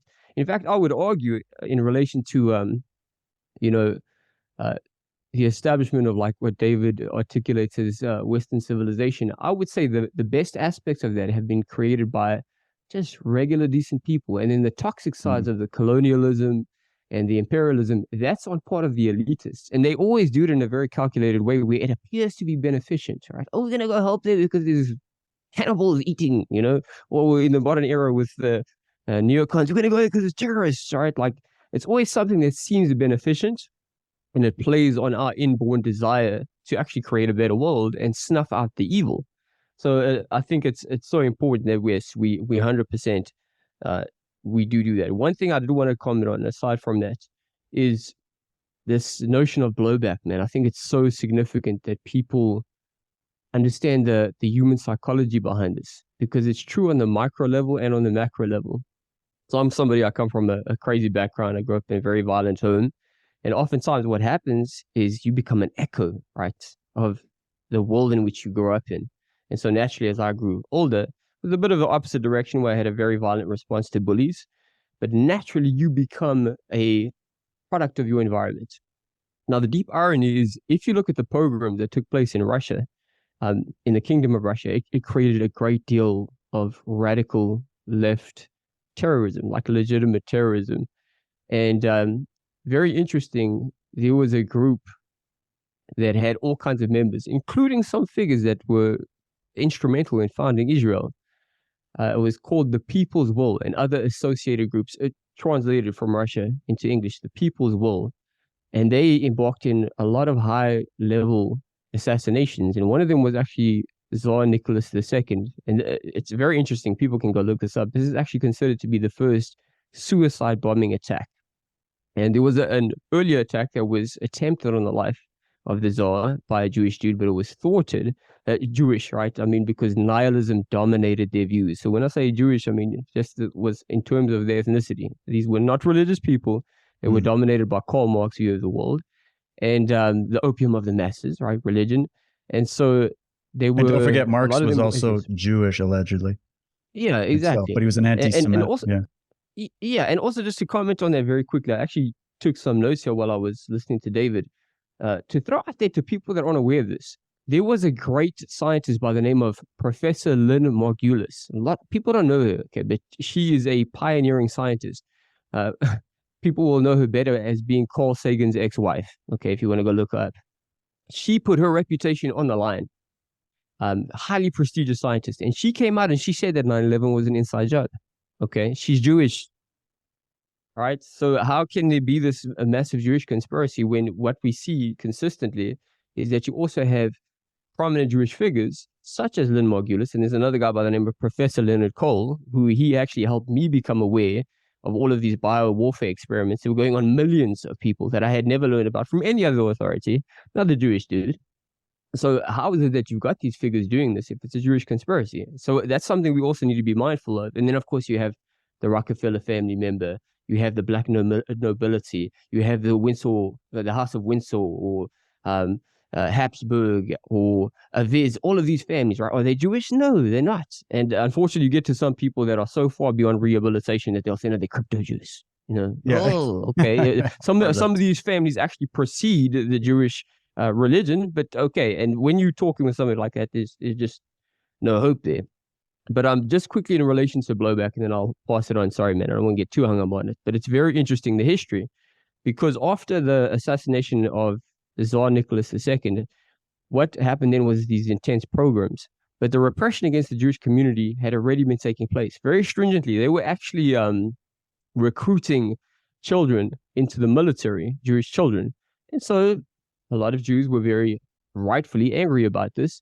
And keep a long story short, they were radicalized and they legitimately they engaged in terrorism. And it wasn't just Jews, they were a minority. It was all kinds of people, but the Jews took most of the blame, which is why there were the pogroms. A lot of these figures started to actually migrate to Palestine. They went to other parts. Most of them actually went to the US, which is very interesting if you also look into that history. And this included two really prominent figures, man. One of them was the first mayor of Tel Aviv. He actually was imprisoned for his involvement. And this is a legitimate terrorism organization. This isn't just me saying like semantically. They were openly terrorists. He was the first mayor of Tel Aviv. And then the second guy was a guy by the name of, so after he was jailed and he came to Palestine on the patronage of Baron Edmund de Rothschild, who also played a very significant role in the founding of Israel. And then the second guy was a guy by the name of Pinhas Rattenberg. And I may be butchering his name because I've only read it. It's very little information like available to digest about this guy. But he was actually implicated in assassinations. He was also a radical left dude. And he was the guy that brought electricity to Israel. So a seminal figure, some seminal people in the foundation of it. But I'm kind of getting lost in all the details here. The whole point was that you get this relationship that goes back and forth where the abuser can easily start to become abusive itself. Even with, if you look at the history of Protestantism and the, man, I can't remember exactly the inquisitions, right, of the Catholic Church. Well, then a lot of these Protestant individuals, they went to other parts of the world and they just kind of engaged in the same kind of methodologies. And if you look at the Rwandan genocide, what happened is you actually had the people who were oppressed formerly, and then they went ahead and they committed the genocide. And so what I see as well with Palestine is that the people that get radicalized there was a guy by the name of Professor Robert Pape. He wrote a book called Dying to Win. This was during like the Bush era. And he showed that there had never been a suicide bombing attack in Afghanistan until the US forces went in there. And the dynamics are, it's quite simple. People as a human being, it's kind of like scientific. It's not about ethnicity. It's not about race. But when you are put in a position where, you know, if you poke the dog enough times, guess what? That dog's going to bite you. That's just kind of the nature of how it works. And so I see that we're going back and forth. There's almost, you know how they say, for one action is an equal reaction kind of a thing. And the ruling class, they use this to their advantage to not only conceal their involvement, but they constantly get these two radical sides. And it kind of ebbs and flows. And it'll take on the mask of, let's say, Zionism. It'll take on the mask of Islam. It'll take on the mask of Christianity, mostly in the past. But at the end of the day, like David was saying, if we can focus on the fact that, okay, who's fanning these flames? Who's sharing this atrocity propaganda? Who has done this historically and consistently? Eventually, and I love the proverb from the Hunger Games, is remember who the real enemy is, because they're throwing us in this grand arena and they want us to fight each other to the death. But if for a moment we can disrupt that programming and we can take a step back and we can say, there's a greater enemy here. We actually have more in common as common people, as regular people, than we do with our rulers, right, at the highest levels. Then we can unite in our common human principles that supersede our perceptions and pursue the answers. And I think what David was saying as well is so, so true and so important to bear in mind, that just because, like, for example, with me, I'm very much unambiguously opposed to the Zionist government in Israel. Okay, that's just how it is, because I've researched this meticulously. That doesn't mean that I side with the insanity that is personified by the Palestinian regime, or that I'm going to side with the one civilization over the other. Like, we need to call a spade, man. If the shit stinks, it stinks, right? We need to ascend to a place where, again, the higher principles of humanity that are not the sole possession of one particular race, religion, or so on and so forth, and can be appreciated within all races, religions, so on and so forth. Like David is saying, don't throw the baby out with the bathwater. But I think through all the fog, if we can stay focused on the proverbial trees and we can pursue that together, that's how we're going to be able to make the most headway, because you and I, we're going to be here today, we're going to be gone tomorrow. But the ideologies that we embody and we espouse, that is going to echo in eternity. Mm-hmm. Wow. I love that. Was great. I liked how you did that. And it brought me joy to hear you talk about psychology. That's a huge thing. And then how it can be weaponized, how people can be played off against each other. We're dealing with mafia warfare here, and everybody's caught in a crossfire, and we can all split hairs. I'm not, like I said, I'm not in the position to make the specific arguments on on the details, but I just go with what I know, which is the big monolithic conspiracy that really does exist, that is there to continually divide humanity. And then it's all about, who's that? What are they all about? What do they know that we don't know? And it's just such a big story. Yeah, I wondered if, and I was going to say too, we brought up Hunger Games. Remember how that film series ended? It was the innocent districts fighting against the powerful, evil President Snow regime, who deservedly should have been routed out. And then what happens? They get replaced. They win the war. And in the end, you find out their legitimate movement was hijacked by basically a bunch of Marxists that took over and were planning their own dictatorship. Uh-huh. And that's a good example of what I think is happening. And if you will permit me, and maybe I'll wait because I'd love to hear some of Joel and Yerasimos' comments here. I'll go through these slides, this rabbit hole that I've been on, to just give you what I think is happening. And we can look at it from a few different angles, but it's kind of fascinating what I've discovered, how whatever's going on with this conflict is being used as a weapon right now to infiltrate more into the West and continue the destruction. But I want to pass it over to the boys there, because you guys have been so patient and listening so well. So whoever wants to jump in. No worries. I love Gavin's pronunciation of penis Rudenberg. Thanks, Gavin. Yeah, I tried. One question I have, and maybe your slides will answer this, is, let's say Islam is the vessel and the vehicle for communism and Nazism to rise in the West in a deeper way. Why have we just come out of a huge 20-year war against Islam, a huge propaganda machine since 9/11, since 2001, in which Islam has been demonized on the news 24/7? Like, I remember growing up as a kid, anyone who had eyebrows slightly thicker than the average was immediately profiled as a terrorist for such a long period of time. Like, is this part of the grander ploy? And if we're saying now that Islam's being sold in the West as something that's pretty, what was that about?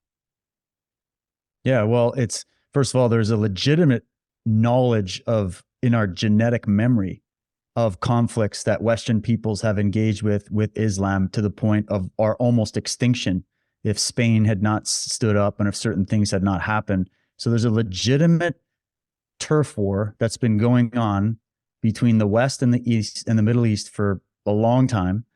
And I think that what happens is those types of things can be weaponized. Those narratives that you're talking about, Joel, that, that was mass formation psychosis of people looking at every single person that looked a little bit Middle Eastern. Oh my God, are you going to blow up this cafe?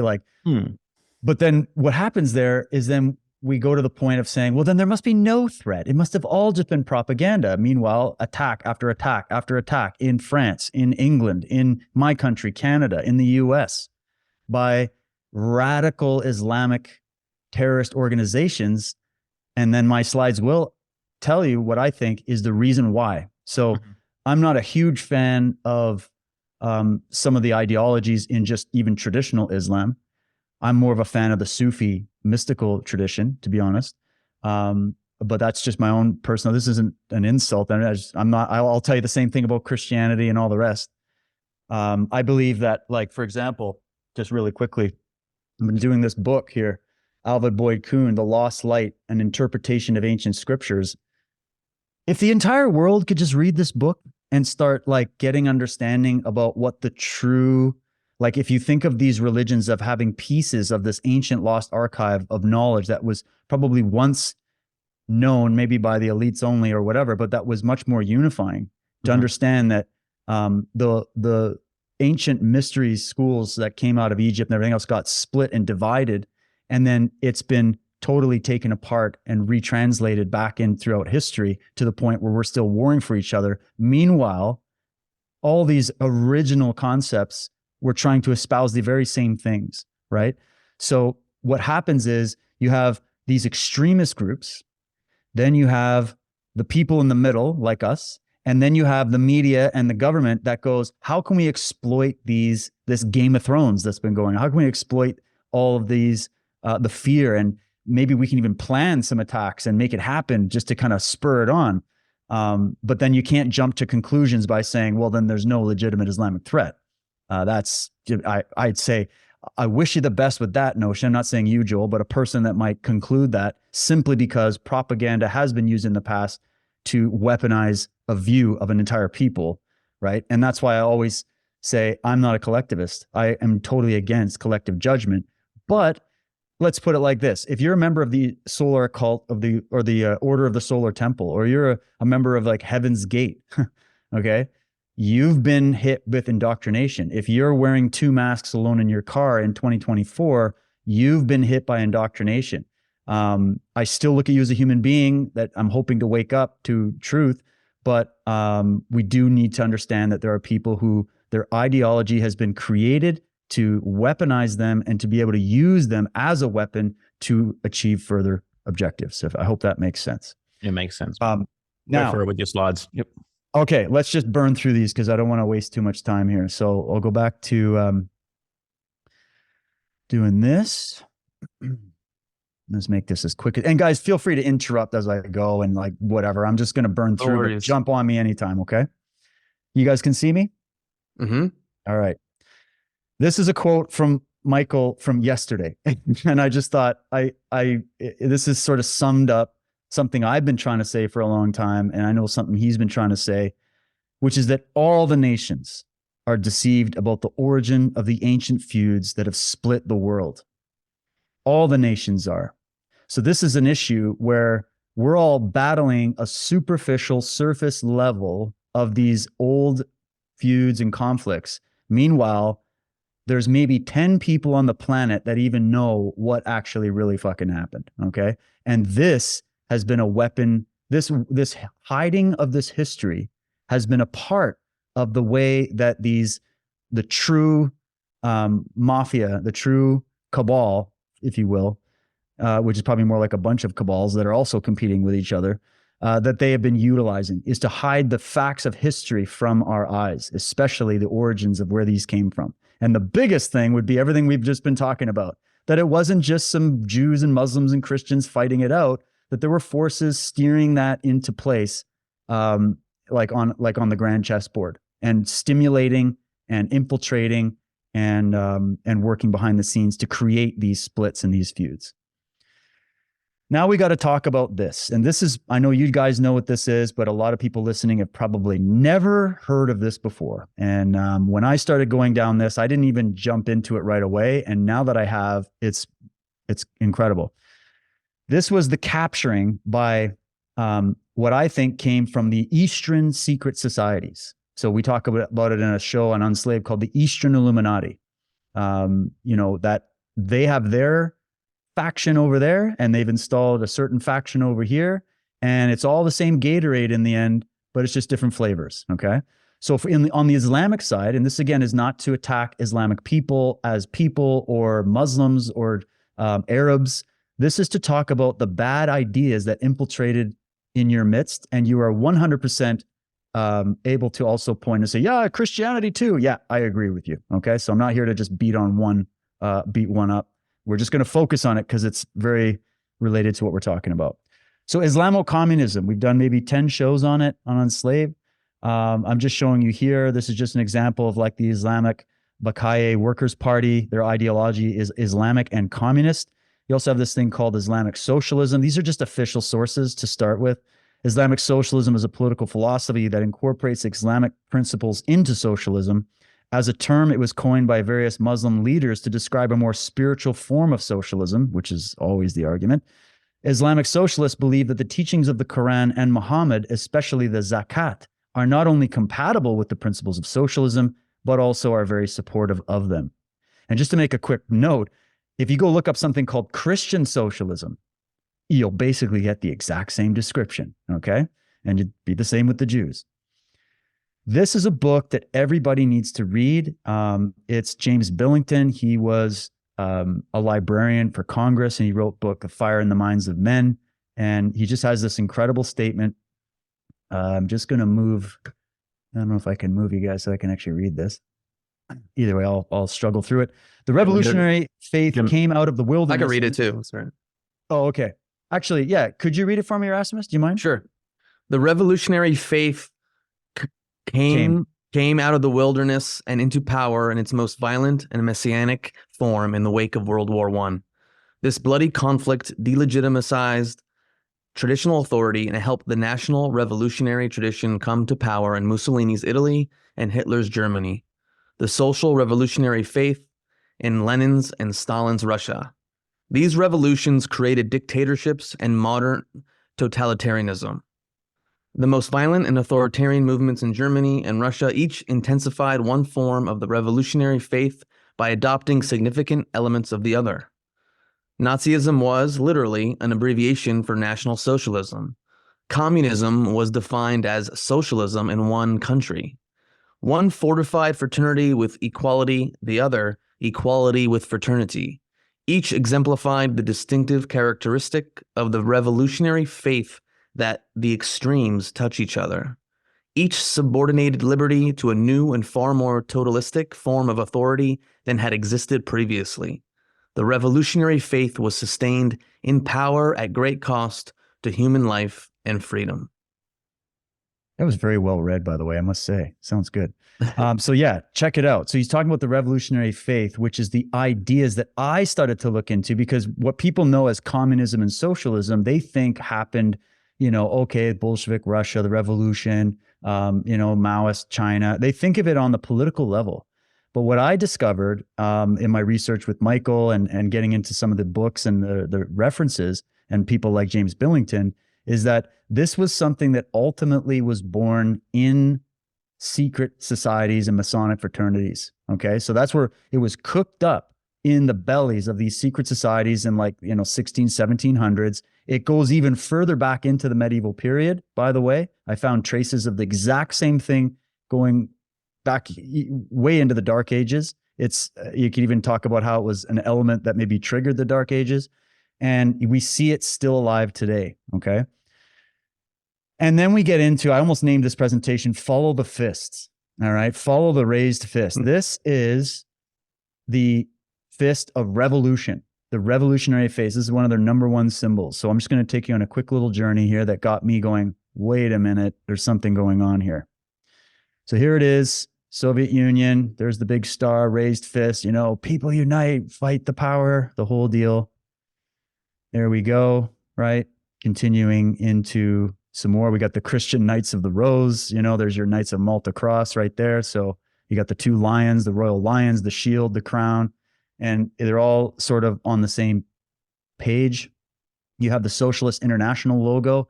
And for those that don't know about the Socialist International, you can go read up on it. And guess who led the Socialist International for at least 10 years? Antonio Gutierrez, the current chief of the United Nations. Right before he became the chief of the United Nations, he was the leader of this organization, which has a different rendition that I think goes back to a little bit further back, where you have the closed fist holding the rose. Think of the Tudor rose. The rose has a lot of symbolic aspects, even in Freemasonry. But again, there's your closed revolutionary fist. And we got your Black Lives Matter protests that happened, oddly enough, at the height of the pandemic of 2020, where thousands of people in all countries all at once lit up over Black Lives Matter. And yet everybody else that would maybe have like 50 people gathering to protest the government mandates, they were told that they were spreading COVID and they couldn't be protesting. But these are the approved protests. And this is going to get to another point as we go.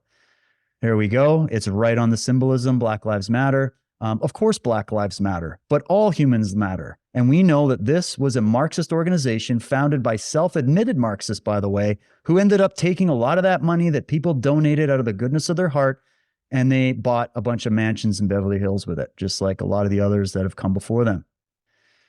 There you go. Oh, and then these start to show up at the BLM rallies as we move ahead. You've got the LGBT community showing up. We're solidarity with our fellow oppressed victims that we must go out and support. And then we get the same thing with Ukraine. I stand with Ukraine. We all remember that. There's your resistance. They're all over. We had them here where I live in Victoria, the protests.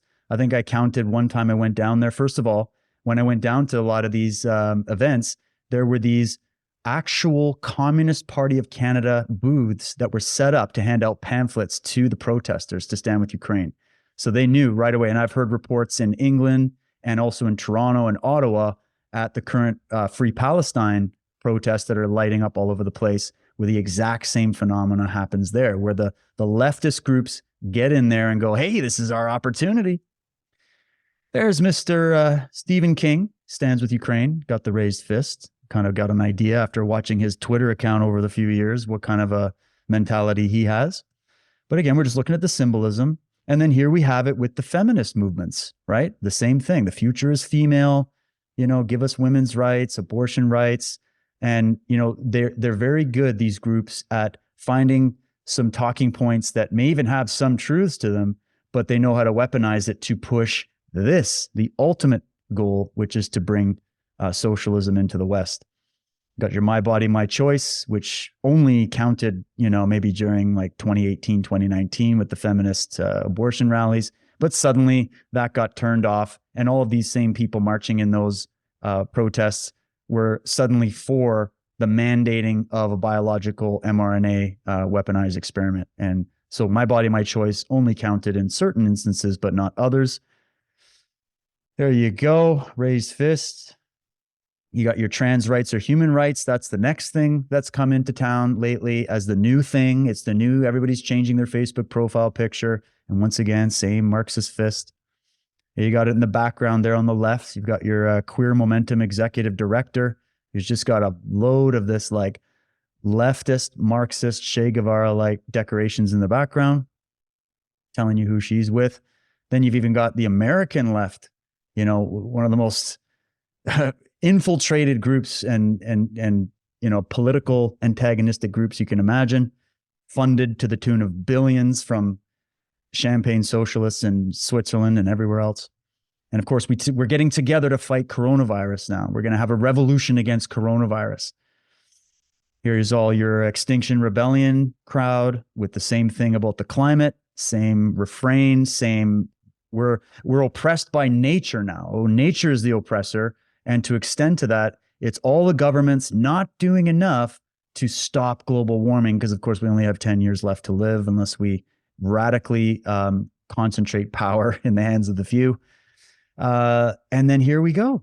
These are where we start to go, okay, regardless of the actual debate about Israel-Palestine, what I'm trying to do with this is zoom out and say, at the very least, it's being co-opted as an opportunity, because these are in Western countries. This is in Toronto.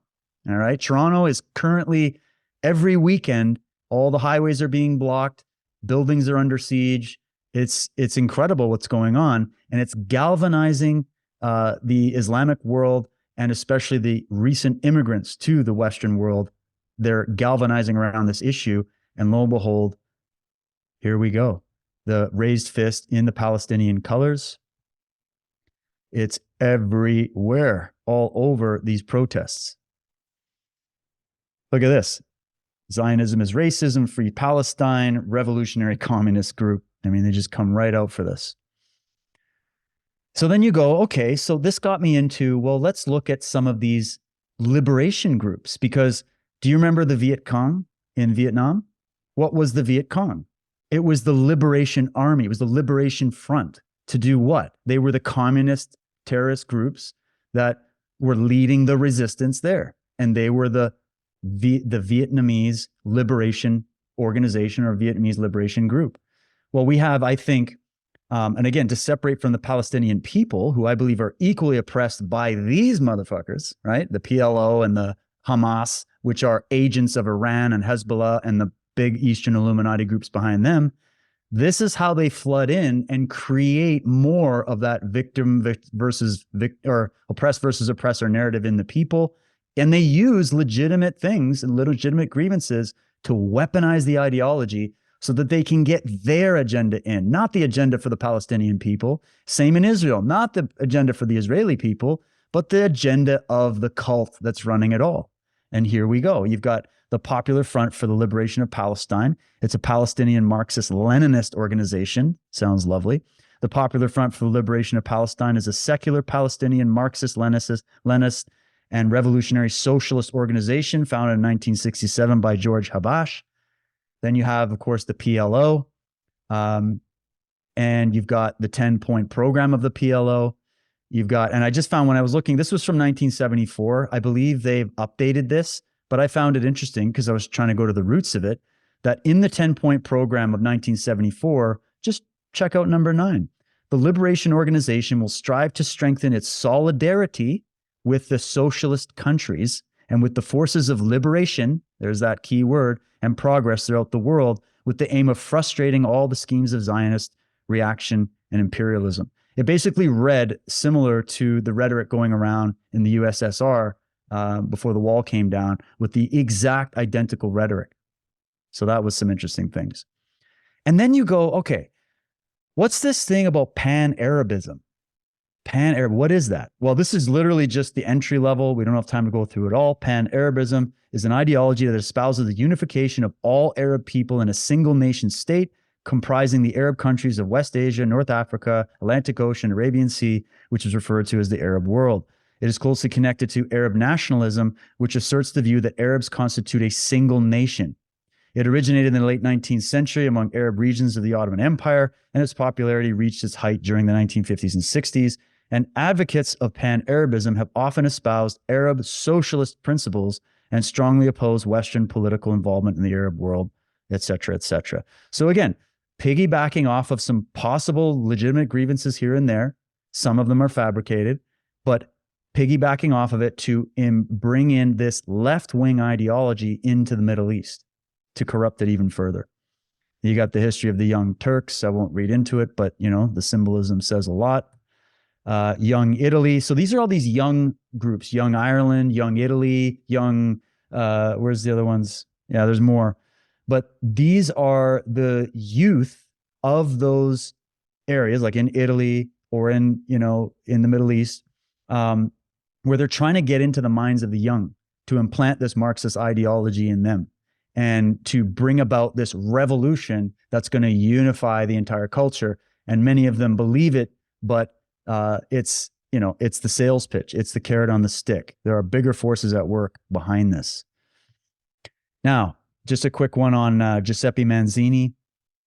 He is another character of historical note. Giuseppe Manzini, he was a 33rd degree Freemason, a British intelligence agent, a revolutionary terrorist, and a founder of Young Europe and Young Italy. That's basically what I wanted to show you, is that the founder of these young movements across Europe was literally the guy that took the mantle of the Illuminati from Adam Weishaupt. All right. And there's letters between him and Albert Pike, and on we go. An incredible figure to research. If you get down the Giuseppe Manzini rabbit hole, a lot of interesting things make sense. And I'm bringing this up to show you that we have high-level elite who they're elite because they were capitalists. They're elites that come from Masonic secret societies that were trying to foment and create these radicalized movements throughout the Western world and the Middle East. We've got Operation Atlas. I found this really interesting. So this kind of gets into the history of the Nazis a little bit. For those more interested, I did a show called The New Templars on my channel to sort of break some of this down. But here's Adolf Hitler in a famous meeting with the Grand Mufti of Jerusalem, which you would think, well, didn't the Nazis didn't they believe in the Aryan philosophy that, you know, the Arabic and Semitic and Jewish races were at like the bottom of the genetic totem pole compared to the Germans? Why the hell are they colluding with the Arabs, especially the Grand Mufti? And I found out that it goes even deeper than that. You can go to, I believe it's in Paris. They have the actual archived radio transmissions that went for months and months and months from Germany, broadcasting in Middle Eastern countries the Nazi rhetoric to install the Nazi left-wing ideology and foment it over there. And when this deal happened between the Nazis and the Grand Mufti, this is to me one of the major points where things started to change beneath the surface in the Islamic world.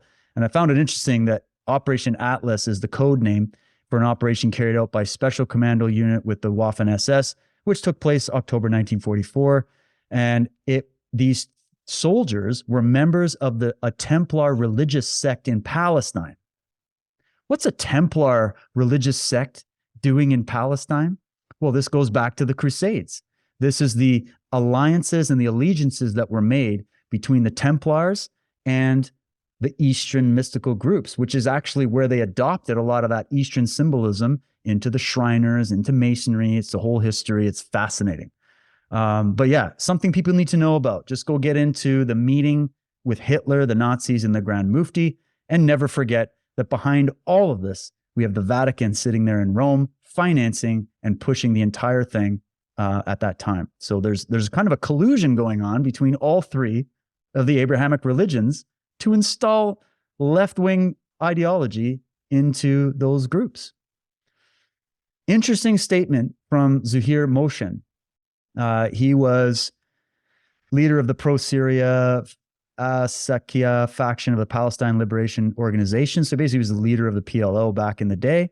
And he had an interesting statement. I'm not saying I agree with him. I don't even know. I just thought this was interesting to point out something where he said, the Palestinian people do not exist.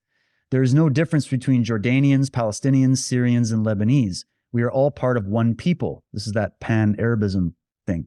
The Arab nation, just for political reasons, we carefully underwrite our Palestinian identity because it is of national interest for the Arabs to advocate the existence of Palestinians to balance out Zionism. The existence of a separate Palestinian identity exists only for tactical reasons.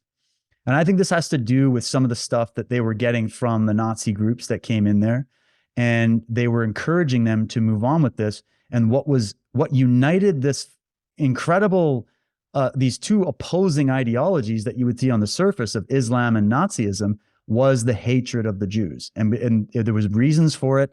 And I think it had more to do with elements that came out of Jewish culture and not much about the racism that a lot of people think it does, but that's another discussion.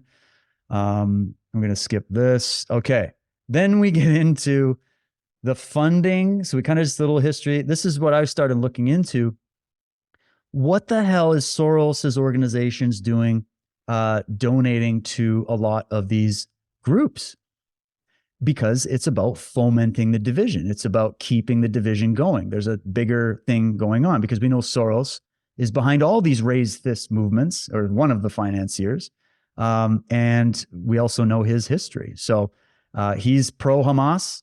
And if he's pro-Hamas, I got some bloody questions about it personally. There's some more on it. There's videos. I got loads on this stuff of the actual receipts. But there you go. The Tides Foundation. Look at the funding of the pro-Palestinian protests. There's no doubt Soros has always been anti-Israel. He's always been anti-Israel? Oh, yeah. Yeah, it's funny. Open. It's funny that, though. There's a big story that's there because there's what they tell you and then there's what they do. And I follow the money. So when you follow the money, it's also interesting. But you're not necessarily wrong there because, remember, the rise of this far-left ideology in Israel, right? So he's pro that Israel. He's not pro what benefits the Israeli people or even Judaism for that matter. So there's a difference. Josh posted this. This was an interesting meeting. George Soros' son meeting with Abedin, or whatever her name is, who is literally one of the top females in the Muslim Brotherhood. There's a whole history there. I think a lot of information is about to drop about what's going on in this picture. We'll wait for Julian Assange to be released and we'll go from there. Then we get into some of these groups that, again, are getting on the bandwagon going, oh, this is our time to shine. Action for Humanity. You get into a lot of the websites of these charities. You got these people like Sean King who are pushing it big time. And of course, he was one of the main voices and the main leaders within the Black Lives Matter movement. And so, you see these Marxists just jumping on every one of these revolutionary movements, because I think their ideas are not necessarily just about saving the poor children, but about installing their ideology. They're all paid. A lot of them are involved probably in intelligence and whatnot, but that'd be something else to discuss. And then this was interesting that I found on the same website, the Palestinian Youth Movement website, a different one. Palestinian Youth Movement website. They have a little bit here on an instance that happened in Canada right before the lockdowns that I've covered relentlessly, that I found interesting, because we found the money that was financing this movement in Canada. And just really quickly, I'll read what they say and then I'll explain it. They say, in response to this, support for Wet'suwet'en has sprung up across Canada. Train, rail blockades, and port blockades have been the most powerful, causing a mass disruption of the Canadian economy domestically and internationally, with massive popular pressure for state actors to change their engagement with the Wet'suwet'en nation. So the same oppressor versus oppressor, or oppressed versus oppressor, financed by the same people. And when they locked down the CN rail, which is our railway here in Canada, it literally put the economy to a halt. And they had groups burning pallets, setting them on fire to block the trains from coming through. And they had full RCMP details supporting them and keeping people away from those groups. These guys were armed, sitting on Canadian highways and locking down highways and railways. And the government did nothing about it, just like they did nothing about the defacing of all of our statues by these same Marxist organizations that are all hiding behind some of the legitimate grievances that the First Nations people have in Canada. The pushing of all these burial sites all over the place to say there's thousands of children's bodies. We got all the bones. They're here. We just found them from the evil, history of Canada. And then yet not a single artifact or bone or piece of evidence has ever been found. And I'm also one to say that that doesn't mean these evil things didn't happen. It just means the evidence was erased. But what I'm bringing this up for is, didn't we have a trucker protest in Canada during the lockdowns to try to protest literally just the mandates that the government put on Canadians that broke our laws and broke international laws? And they just let out of prison some guys who were just dads who happened to be standing in Coutts, Alberta, trying to blockade that bridge as a demonstration. So when I'm seeing selective support by the government, the media, and the social media for certain causes, but not others, I just got some questions. Just want to go through this. And then, of course, the selective outrage thing. That's enough. I just wanted to show you that stuff. I think that's the most important part of it. But I'll rest my case there, gentlemen. Thank you, David. Gavin, I'm sure you have some things to offer up. Oh yeah, I got some really interesting insights to actually complement on that. So there's a lot to be said about all of that, man. I wrote 2 pages because you jumps in from one thing to the next day. Very dense in terms of the knowledge, a lot to consider, man. Again, I wholeheartedly agree with David that there's just bigger plays that people always need to be mindful of, man. Never take things at their surface impression, and always ask the very pragmatic and practical question: who really stands to gain from events that transpire? And oftentimes we only learn about this in years. I mean, one of the things about this generational conspiracy, legitimate conspiracy, is these people are very patient, man. They dedicated. They dedicated with the same veracity and intensity as we are dedicated to the principles of humanity. They dedicated to their principles, if you want to call it that, of skullduggery and sadism and causing harm and just doing the inverse of that which we embody. But in relation, and you're going to find this very interesting, David, but I mean, all of you are, your listeners too, I recently became aware of this. It's mind-blowing.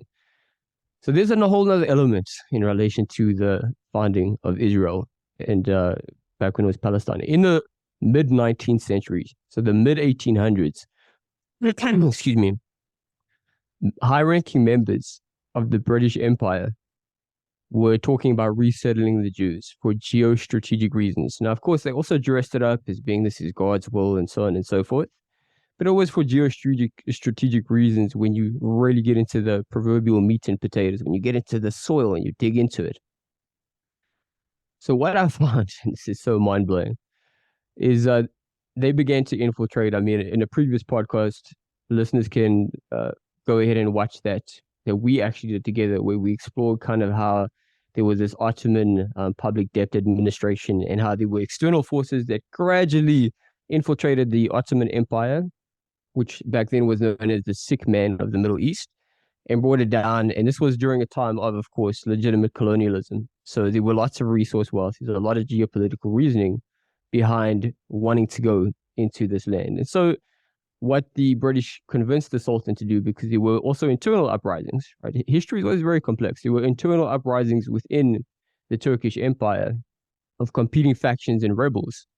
And what he made a deal with, he said, look, we'll offer you protection if you let us have a consulate and we can facilitate trade and we can gain access to your region. So the point being, mid-1800s, they had their eyes on this piece of land, the British authorities. This is where it gets very interesting. If you look at the Balfour Declaration, I didn't know this. We know about, obviously, Lord Rothschild, right? It was made out to him by Balfour, right?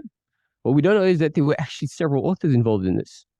Two of those authors was Alfred Milner and a guy by the name of Leo Amery.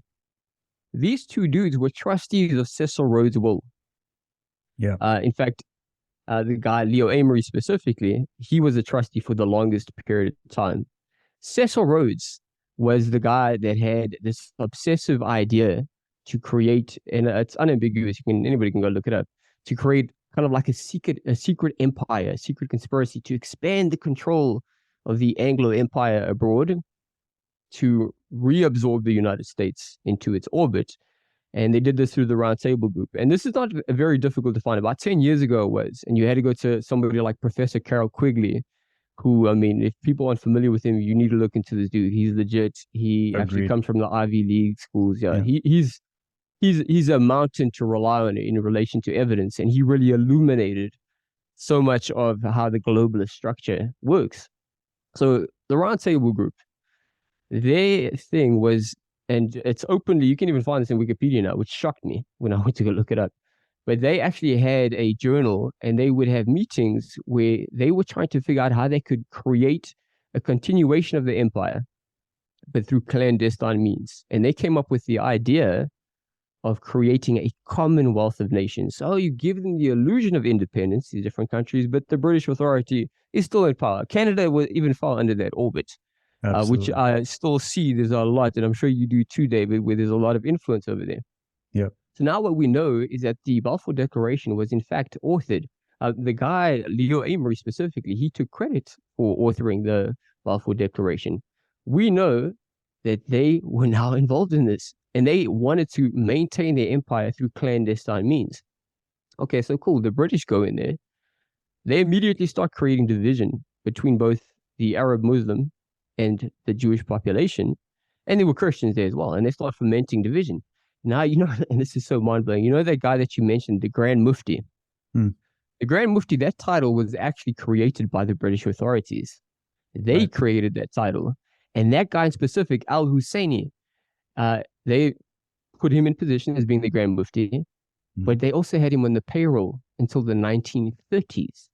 And this guy was notorious for fomenting division and inciting basically fights and killings amongst the Jewish and Palestinian population.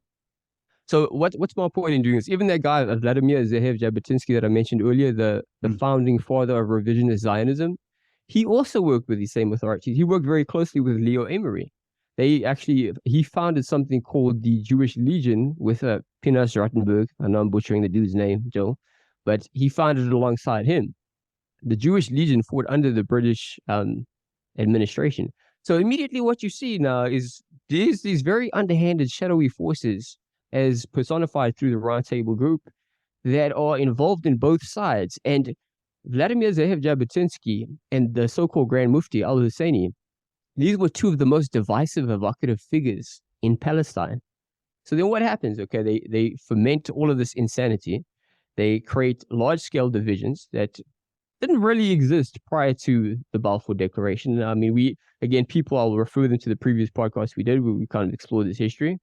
And that is just to say, that is a really important point, that it's not like Jews and Arabs have always been fighting, or Christians have all, like, there's these instigators. Yeah. Yes. And the fact that this Roundtable group is now also involved in this whole charade, that raises huge red flags, because at that time, if we just, again, I like to try to corroborate things with reality. You look at different examples in history. At that time, during the scramble for Africa, the British Empire implemented various policies of divide and conquer between the native populations, even in Sudan. I think it is Sudan. I hope I'm remembering this correctly, where they divided the North and the South, who are still at war to this day. The Rwandan genocide, oh no, sorry, that was Belgian. So it was Sudan, and the other one was, I think, Uganda. They did the same thing in Uganda, where they played the populations off against one another. To this day, if you trace the business dealings and the influences in those economies, you can trace it back to the British Empire. Not solely to them, but to individuals, powerful individuals and families within the British establishment. Now, within Palestine and what would later become Israel, all of this madness happens, and then there's a string of terrorist attacks, and it is a powder keg. It's in the history of how, like, between the Nakba and the Declaration of Independence, merging those two things together, it's insane. And what does the British administration do? They instigated this conflict in a way that is absolutely indisputable, and then they just leave. But they still had financial control in many of those regions. So David talking about this, I figured, man, this is such an auspicious moment just to mention that. I'm still in the early phases of researching all of this, but as they say, many hands make light work, and many minds make it easier to illuminate the truth. So I thought, let me go ahead and take an opportunity just to compliment on that. Then the other thing, just in relation to the whole, like, left-wing political thing, right? I try my best to pull the semantics, pull the language away from the propagandists, because each one of these words, these phrases, it has a highly emotional connotation attached to it that is very much subjective to certain populations. So if you ask 100 people, what does socialism mean to you? You're going to get 100 different answers. Same thing with capitalism.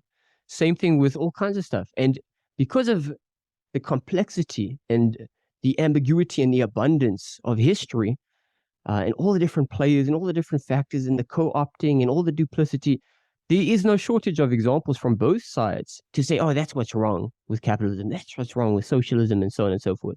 I'd argue that there's probably more examples with like collectivism. That's why I like to call it collectivism, because it's a mob mentality, you know? Yeah.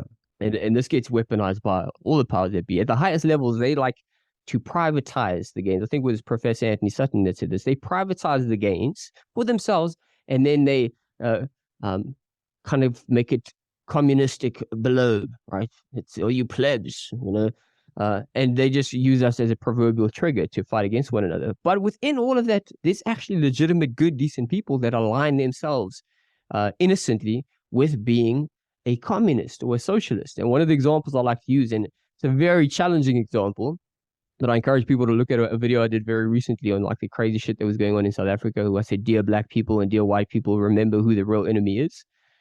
The Black Panther Party, not the new Black Panther Party, which certainly looks like a psyop, but the original Black Panther Party, although they embodied socialist views, this was a formidable organization. They fed the common people, they policed the police, and they did a lot of good things.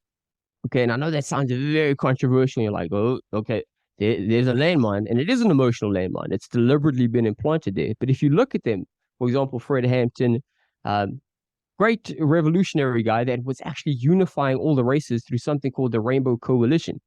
And he brokered a peace between the most violent gangs. Chicago at the time had the highest crime rate in the whole entire US. He brokered a peace between the poor white people, which were the Young Patriots, the Latinos, the Asians, and also, of course, the blacks. And then I'm sure there's other races involved there. I mean, to me, it's just all fucking human beings. We just come from different circumstances. And he unified all of them against basically what he saw as being the same enemy. And to me, that is a positive thing. And they got, I mean, there's a lot of negatives to it as well, but they were feeding poor people. They were helping to educate them. They were doing really good things. And they got targeted in a horrible way. If you actually look at the history, like Alma Geronimo Pratt, who, just a piece of interesting trivia for people, was Tupac Shakur's uncle. If you look at him, he was wrongfully arrested. Several decades later, then the evidence comes out that they concealed in court that he was wrongfully arrested. The same thing with Albert Woodfox. He spent more time in solitary confinement, over 40 years in solitary confinement, than anybody else. Fred Hampton, he was assassinated, and Medgar Evers, I think, was the other guy's name. I can't quite recall now. And then the government was found decades later being guilty of a targeted assassination. My point being, there are good people within every single walk of life. And I just don't want people to get confused when we talk about this. And like we say, let's say, like there was an extreme left element in the foundation of Israel, or there's an extreme left element in the Islamic community, that we are now demonizing everybody that aligns themselves with that. At the end of the day, we are all just human beings. We all essentially want just human decency to take precedence. And so, in spite of our perceptions, which are just eternally different, right? It's an ocean. It's an endless ocean. Remember, guys, that while you listen to me and David, and you listen to Joel and Yerasimos, and anybody else for that matter, stay rooted in your principles. Water it with your perceptions. Water it with other people's perceptions. Let it grow as much as you can, but remember your roots, which are the principles of humanity. Yeah, some good points. I just have a few things to say. First of all, I really was interested in those details you were giving about the Mufti and those groups. 100%. It's just showing that these are infiltrators into the midst to push an ulterior agenda. And this is why when I use those terms, left-wing socialism, these kinds of things, first of all, we have to differentiate between the intention of people and whether their ideas are good or not good, right? So Jim Jones used to wine and dine his flock. He took care of them. He gave them free medical, he did all kinds of stuff for these people that he eventually shipped off and built a commune, and then ended up everybody committing mass suicide. And it turned into literally a mini communist experiment. It was insane. So the medics, the Knights of Malta, and the medical groups, the doctors, Big Pharma, they've done a lot of good, right? The Red Cross done a lot of good, but they're also backed by an insidiously evil anti-human force that has caused more harm than all the wars combined, right? So, I feel like, and then the good people showing up at those rallies that you might be referring to that say, I identify as a socialist, right? They just don't know what they're talking about. And they're just the good-hearted, well-meaning people. It's the old thing, I grew up as a liberal, but when I finally matured, I saw that, I'm seeing through a lot of that, right?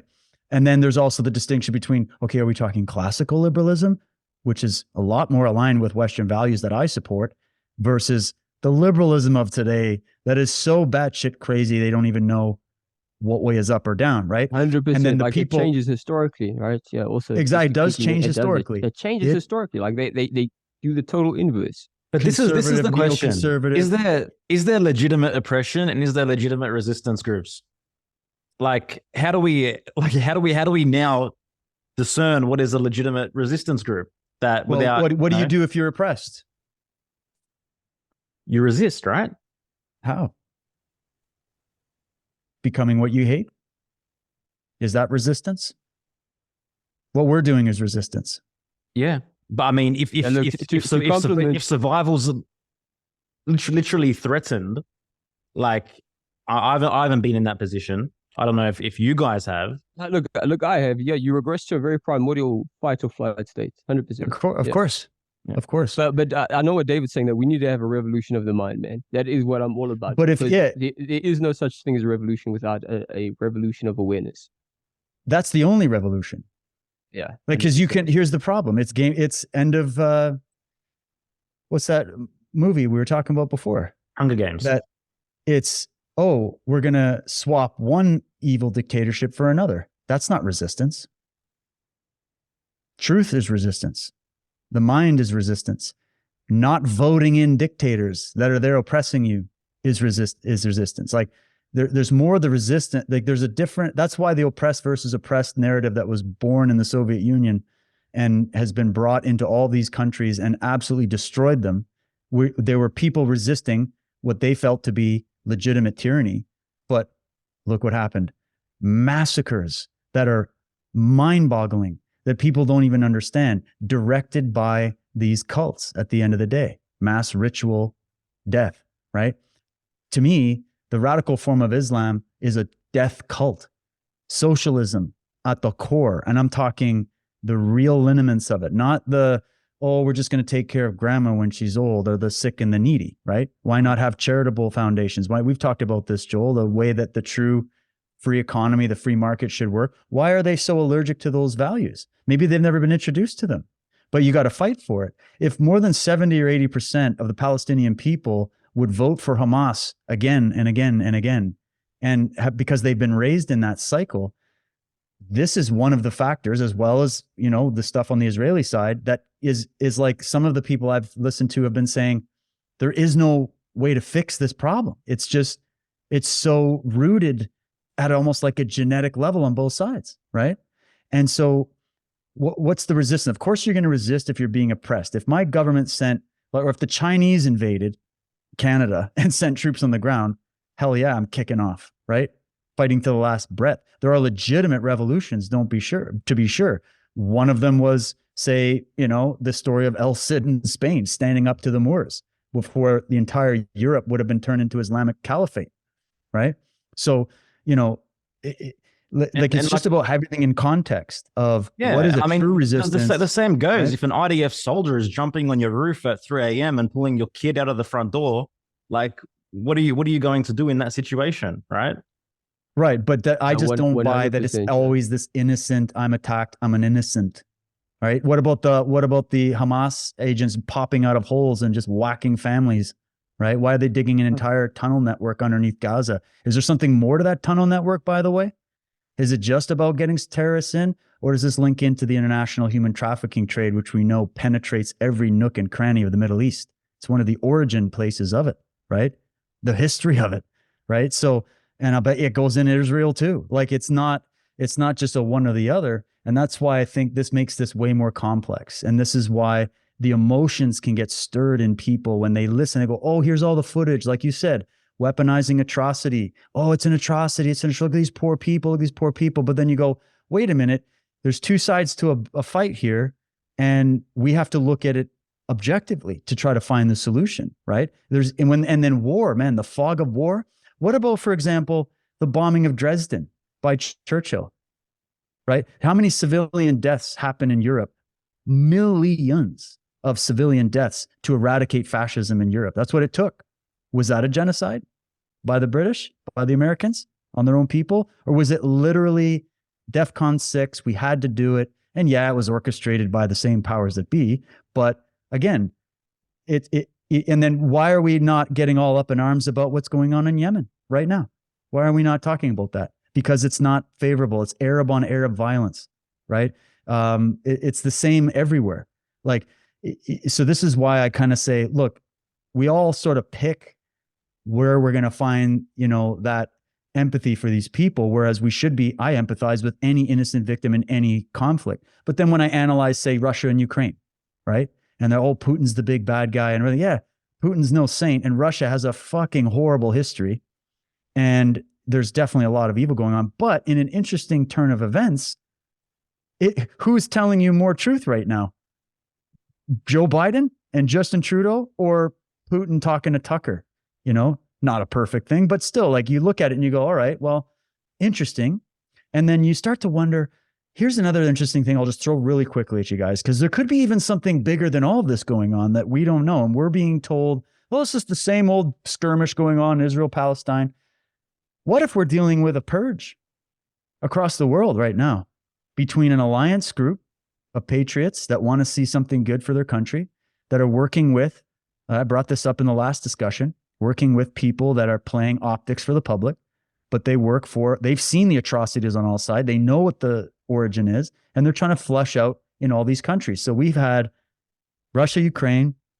There's other stuff going on in other countries. We've got this Israel, Palestine. Guess what's happening probably this week? That's Taiwan and China next on deck. Weird how within like the same few years, we have all these things sparking off. And what if a lot of it is not what we think? Because we're stuck in historical context and we don't know that things have been changing and pieces have been moving. And there might be a whole other thing going on behind this to expose the very cult I'm talking about in a way that humanity's never seen before. That's just my pipe dream, but I'm just saying it's freaking interesting when you put it all together, that what are the odds that all of these ancient conflicts just start kicking off in the public domain and get us all talking about it? And what if some of this stuff is manufactured for that very purpose? It's just something to think about. Mm-hmm. And by manufactured, please don't take that as me saying innocent people are not being killed in these wars, okay? I'm just saying a lot of the optics of it, a lot of what's really going on behind it, it might not be what we think. And I can only hope that it's something positive. Let's hope it's not negative, right? But I just want to say, first of all, guys, I really love this conversation. And I love that we're bringing these points up. And I love that we're all trying to think from different sides. And I encourage everybody listening here not to just believe what I'm saying or dive into my theory or Gavin's theory or anybody's theory. Go learn about it. And what are we ultimately trying to get to? Gavin, you were hitting on this hard. We're trying to get to a better future for our children, a better future for this world. We're trying to eradicate evil, corruption, and tyranny, and to bring back truth, freedom, and justice. That's the mission. And we want it for as many people as that want it, right? But it's not as easy as displacing the dictator. That is something we need to realize. It's about a revolution within the hearts and minds of all people to awaken to the things you guys are laboring on your amazing podcast to show people that could be the ingredients towards true lasting change, where we can install that in people and deprogram the propaganda, the lies, the old feuds. Are we ever going to move a needle from the historical feuds? Can we move on into the future? I say this to people that I know and love in the First Nations community that still complain about everything. And I go, look, like I wasn't part of any of those things. I wasn't there. And neither were you, actually. So you and me are sitting here in 2024. What can we do to realize we have a common enemy and deal with that and then move on and make the future better? If we're stuck in the past, look what's happening. It's nothing but murder and bloodshed that benefits the same people we've been trying to expose. So I'm just for moving forward. I hope that this conflict is wrapped up, and I grieve at the sights of these innocent people being killed.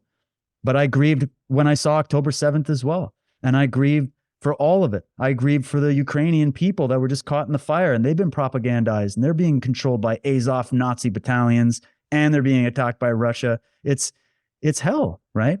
But how do we get out of it?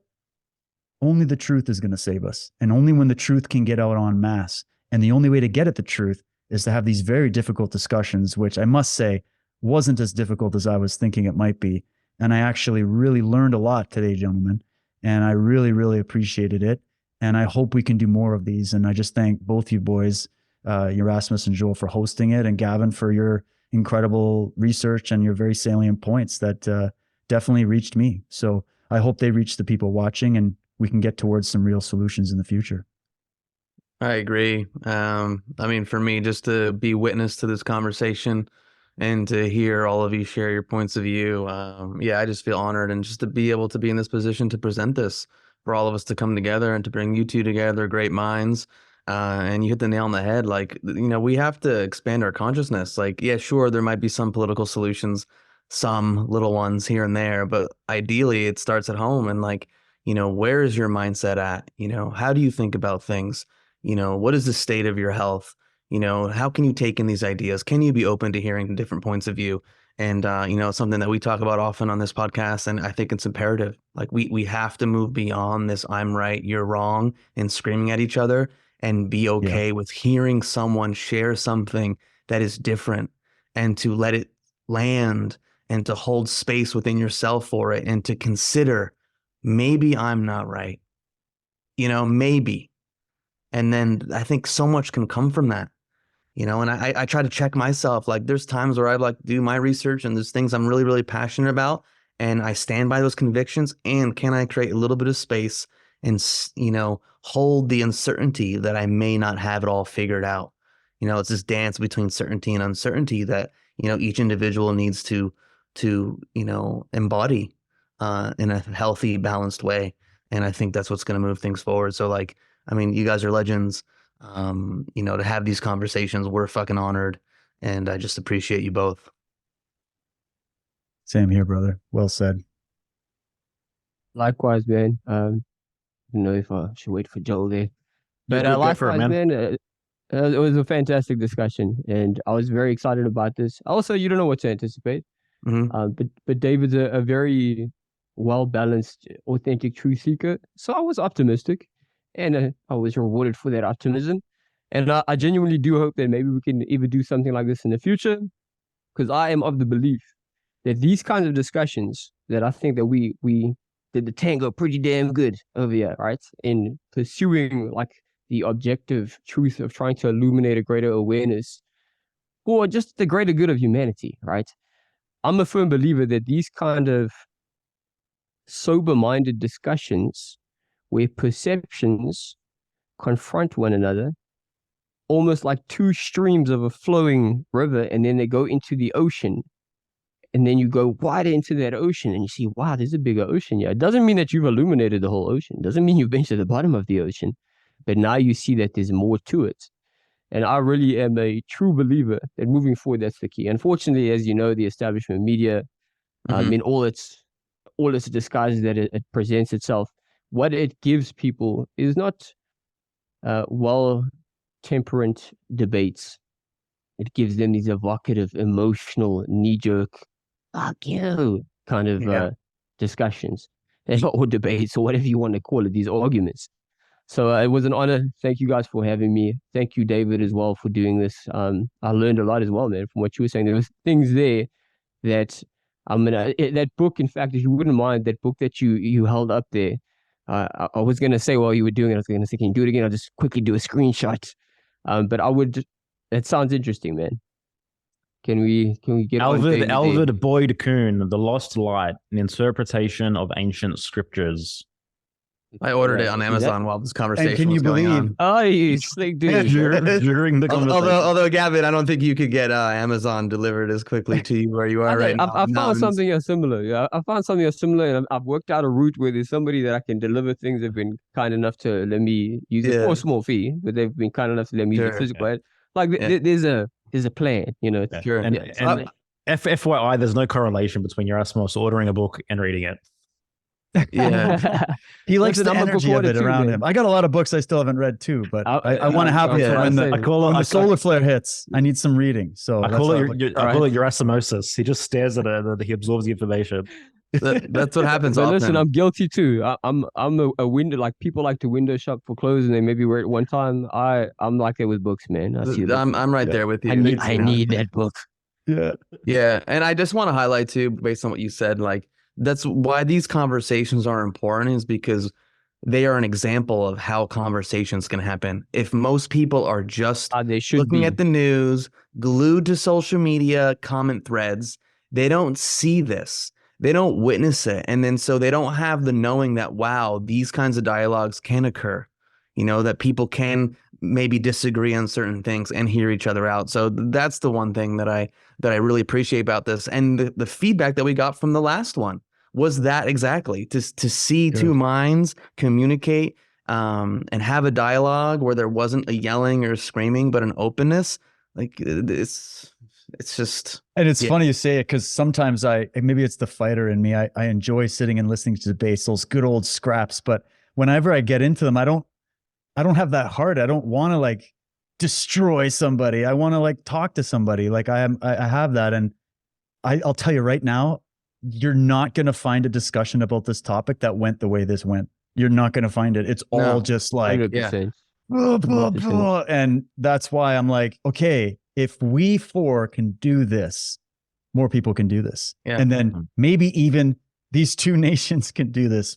Maybe that's a pipe dream, but it just shows this is like it's like the end of One Rocky. step at a time. Yeah. The end of Rocky could Four. change. The duke could change. You can change. Everybody Well, I can mean- change. Particularly sitting here as a Palestinian whose father was born in Jerusalem and having been raised with this discussion, you know, for like over 20 years. And for me to be able to like see through the veil a little bit and question and step out into new paradigms, like there's no doubt that's possible for like other Palestinians, at least. I know that for sure.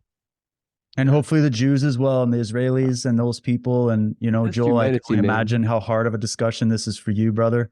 And hats off to you for having the strength to do it and, you know, bringing up your points. And in the end, I want peace in the Middle East, bro. And I want it all over the world. But again, only good ideas that work in reality are going to get us there, not pipe dreams that are sold to us by a bunch of soothsayers, and definitely not well-funded terrorist organizations on all sides. And so it's up to us humans, us regular people, to step outside the paradigms that we're being indoctrinated with constantly and to find the unity that's there. And we can do it. I've seen it happen. I got to say, when I was watching, and I keep bringing it up, of that convoy in Canada, it changed my life because it proved that that was possible, that we had people there who were from the Middle East, who were from Quebec, who were from Alberta, who were from India, who were bikers from Hells Angels, who were police officers, lawyers, doctors, who were all there unifying around one thing. It wasn't just the Canadian flag. It was about freedom. Yep. And a real freedom. There was no Marxist fists running around. It was just the true freedom of people coming together, sharing some hot apple cider and some hot dogs and bouncy castles, and just defying a bunch of tyrannical bullshit in a peaceful resistance. And I loved seeing that. And I think we can keep that same spirit alive elsewhere, and hopefully that reigns supreme in the future. Well said. Oh, Guys, thank you so much for coming together once again and having this challenging conversation and tackling it in the way that we did.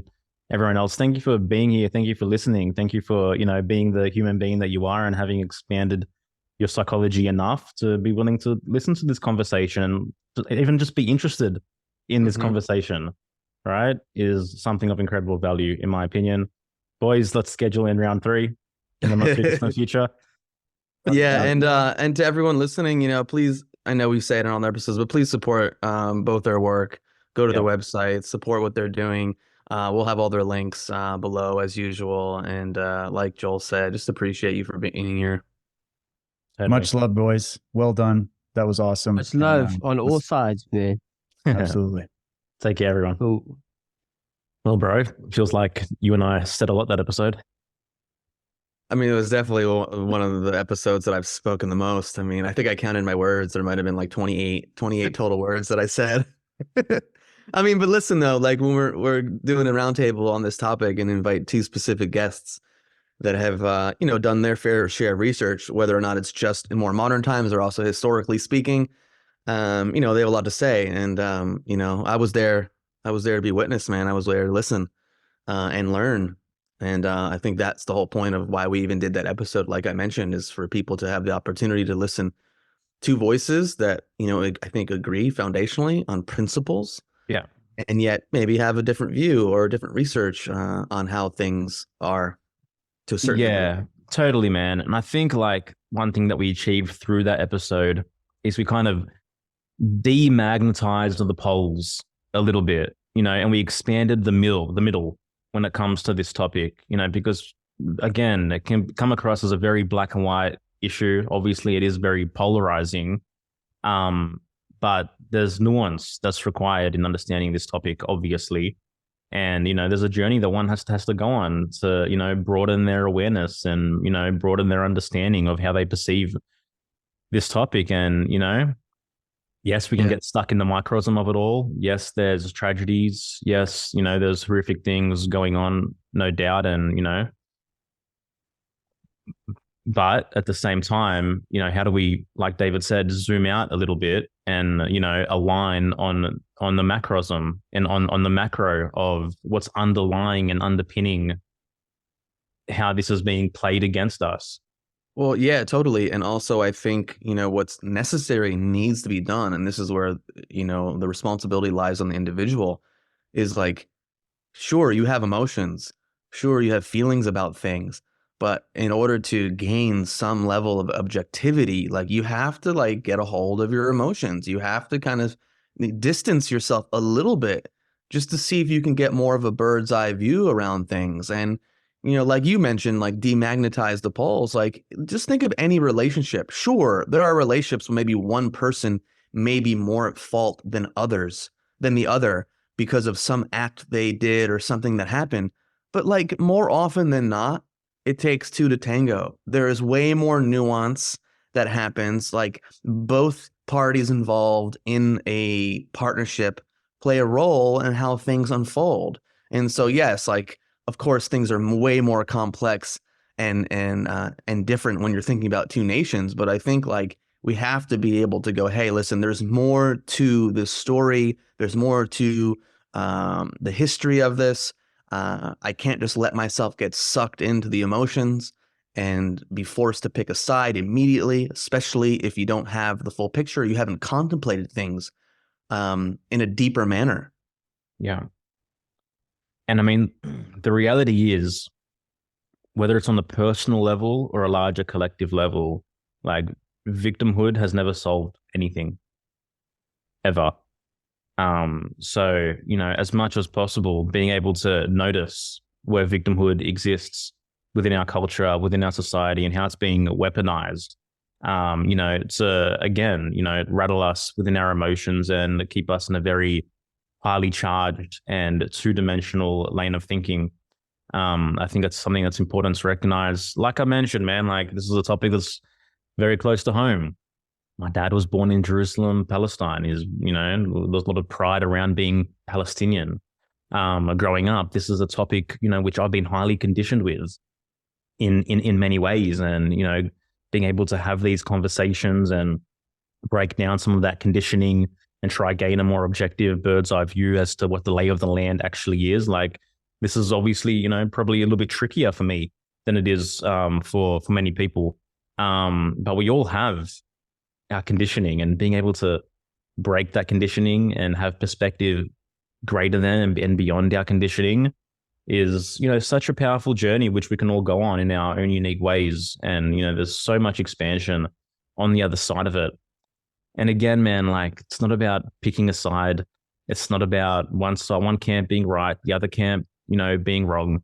But how do we, as, like you mentioned, as objective humans, come to a place of truth, and without having to know all the facts, having to know all the details. Yeah, man. And just to highlight even what I said towards the end of the episode, like to anyone listening to this, like you are under no obligation to pick a side immediately. And it's okay to be in a process of discovery and learning and just even figuring out who you are and what you believe around any issue. Like It's okay. You don't need to stake your flag in the ground immediately. And it is a process. And and like, just being so wary of not collectivizing like entire groups of people. Like there is a deep state America, there is a deep state Israel, there is a deep state Palestine, and there's a nice, healthy, America. There's a lovely, kind Israel. There's a, generous, wanting to connect version of Palestine. So it's like the way that these deep states and, underground kind of groups ferments, the surface conflicts and surface emotions into something that's much, much larger. It's much larger ramifications for individuals psychologically. It's something we need to grapple with as well. It's like, it's not Israel bad, Palestine bad. Yeah, and I think this is where like having that part of you that can just be a little uncertain, because the reality is, like you said, there are so many things at play behind the scenes that have been happening for decades upon decades that we have no clue about. Yes, you have diligent researchers that do their best to uncover these things that aren't being talked about. to highlight them, but there's so much that we don't know. And so, yes, cool, have an opinion, be on this process, but like also understand like no single individual is going to have the entire picture about a major issue, especially something as complex and historical as the Israel-Palestine situation. Yeah. And it's like, we have to check ourselves too, to see like, where are we operating from a tribalistic mindset? Where are certain tribalistic ideals and beliefs impacting our individual consciousness and our behavior? Okay, it doesn't mean like, hey, don't be part of a tribe, don't be proud that you come from a certain place. And it's like, can you integrate the opposite? Can you go, okay, like I'm feeling this pull on me from something, I'm feeling this intense, deep loyalty. And hey, listen, if truth is your highest ideal and a high value of yours, you have to be able to like put aside some of these tribalistic tendencies in order to explore things on a deeper level. Yeah. Well said, man. Guys, once again, thank you for listening. Just a brief reminder, Rise Above the Herd Round 9. Doors are now officially open. You can join us for this 8-week transformational journey, which has now impacted the lives of close to 100 students. So if you're ready to do the work, you're down to go on a deep journey, addressing your nervous system, addressing your shadow, developing self-esteem, stepping into true vocation, then we'd love to see you inside. Limited spots as always. Take care, everyone. Smoking mirrors, I'm seeing through the illusion. Waking up in a time they think you're in a delusion. Somebody set the alarms, cause they be too busy snoozing. I'm in a DeLorean. Fast forward and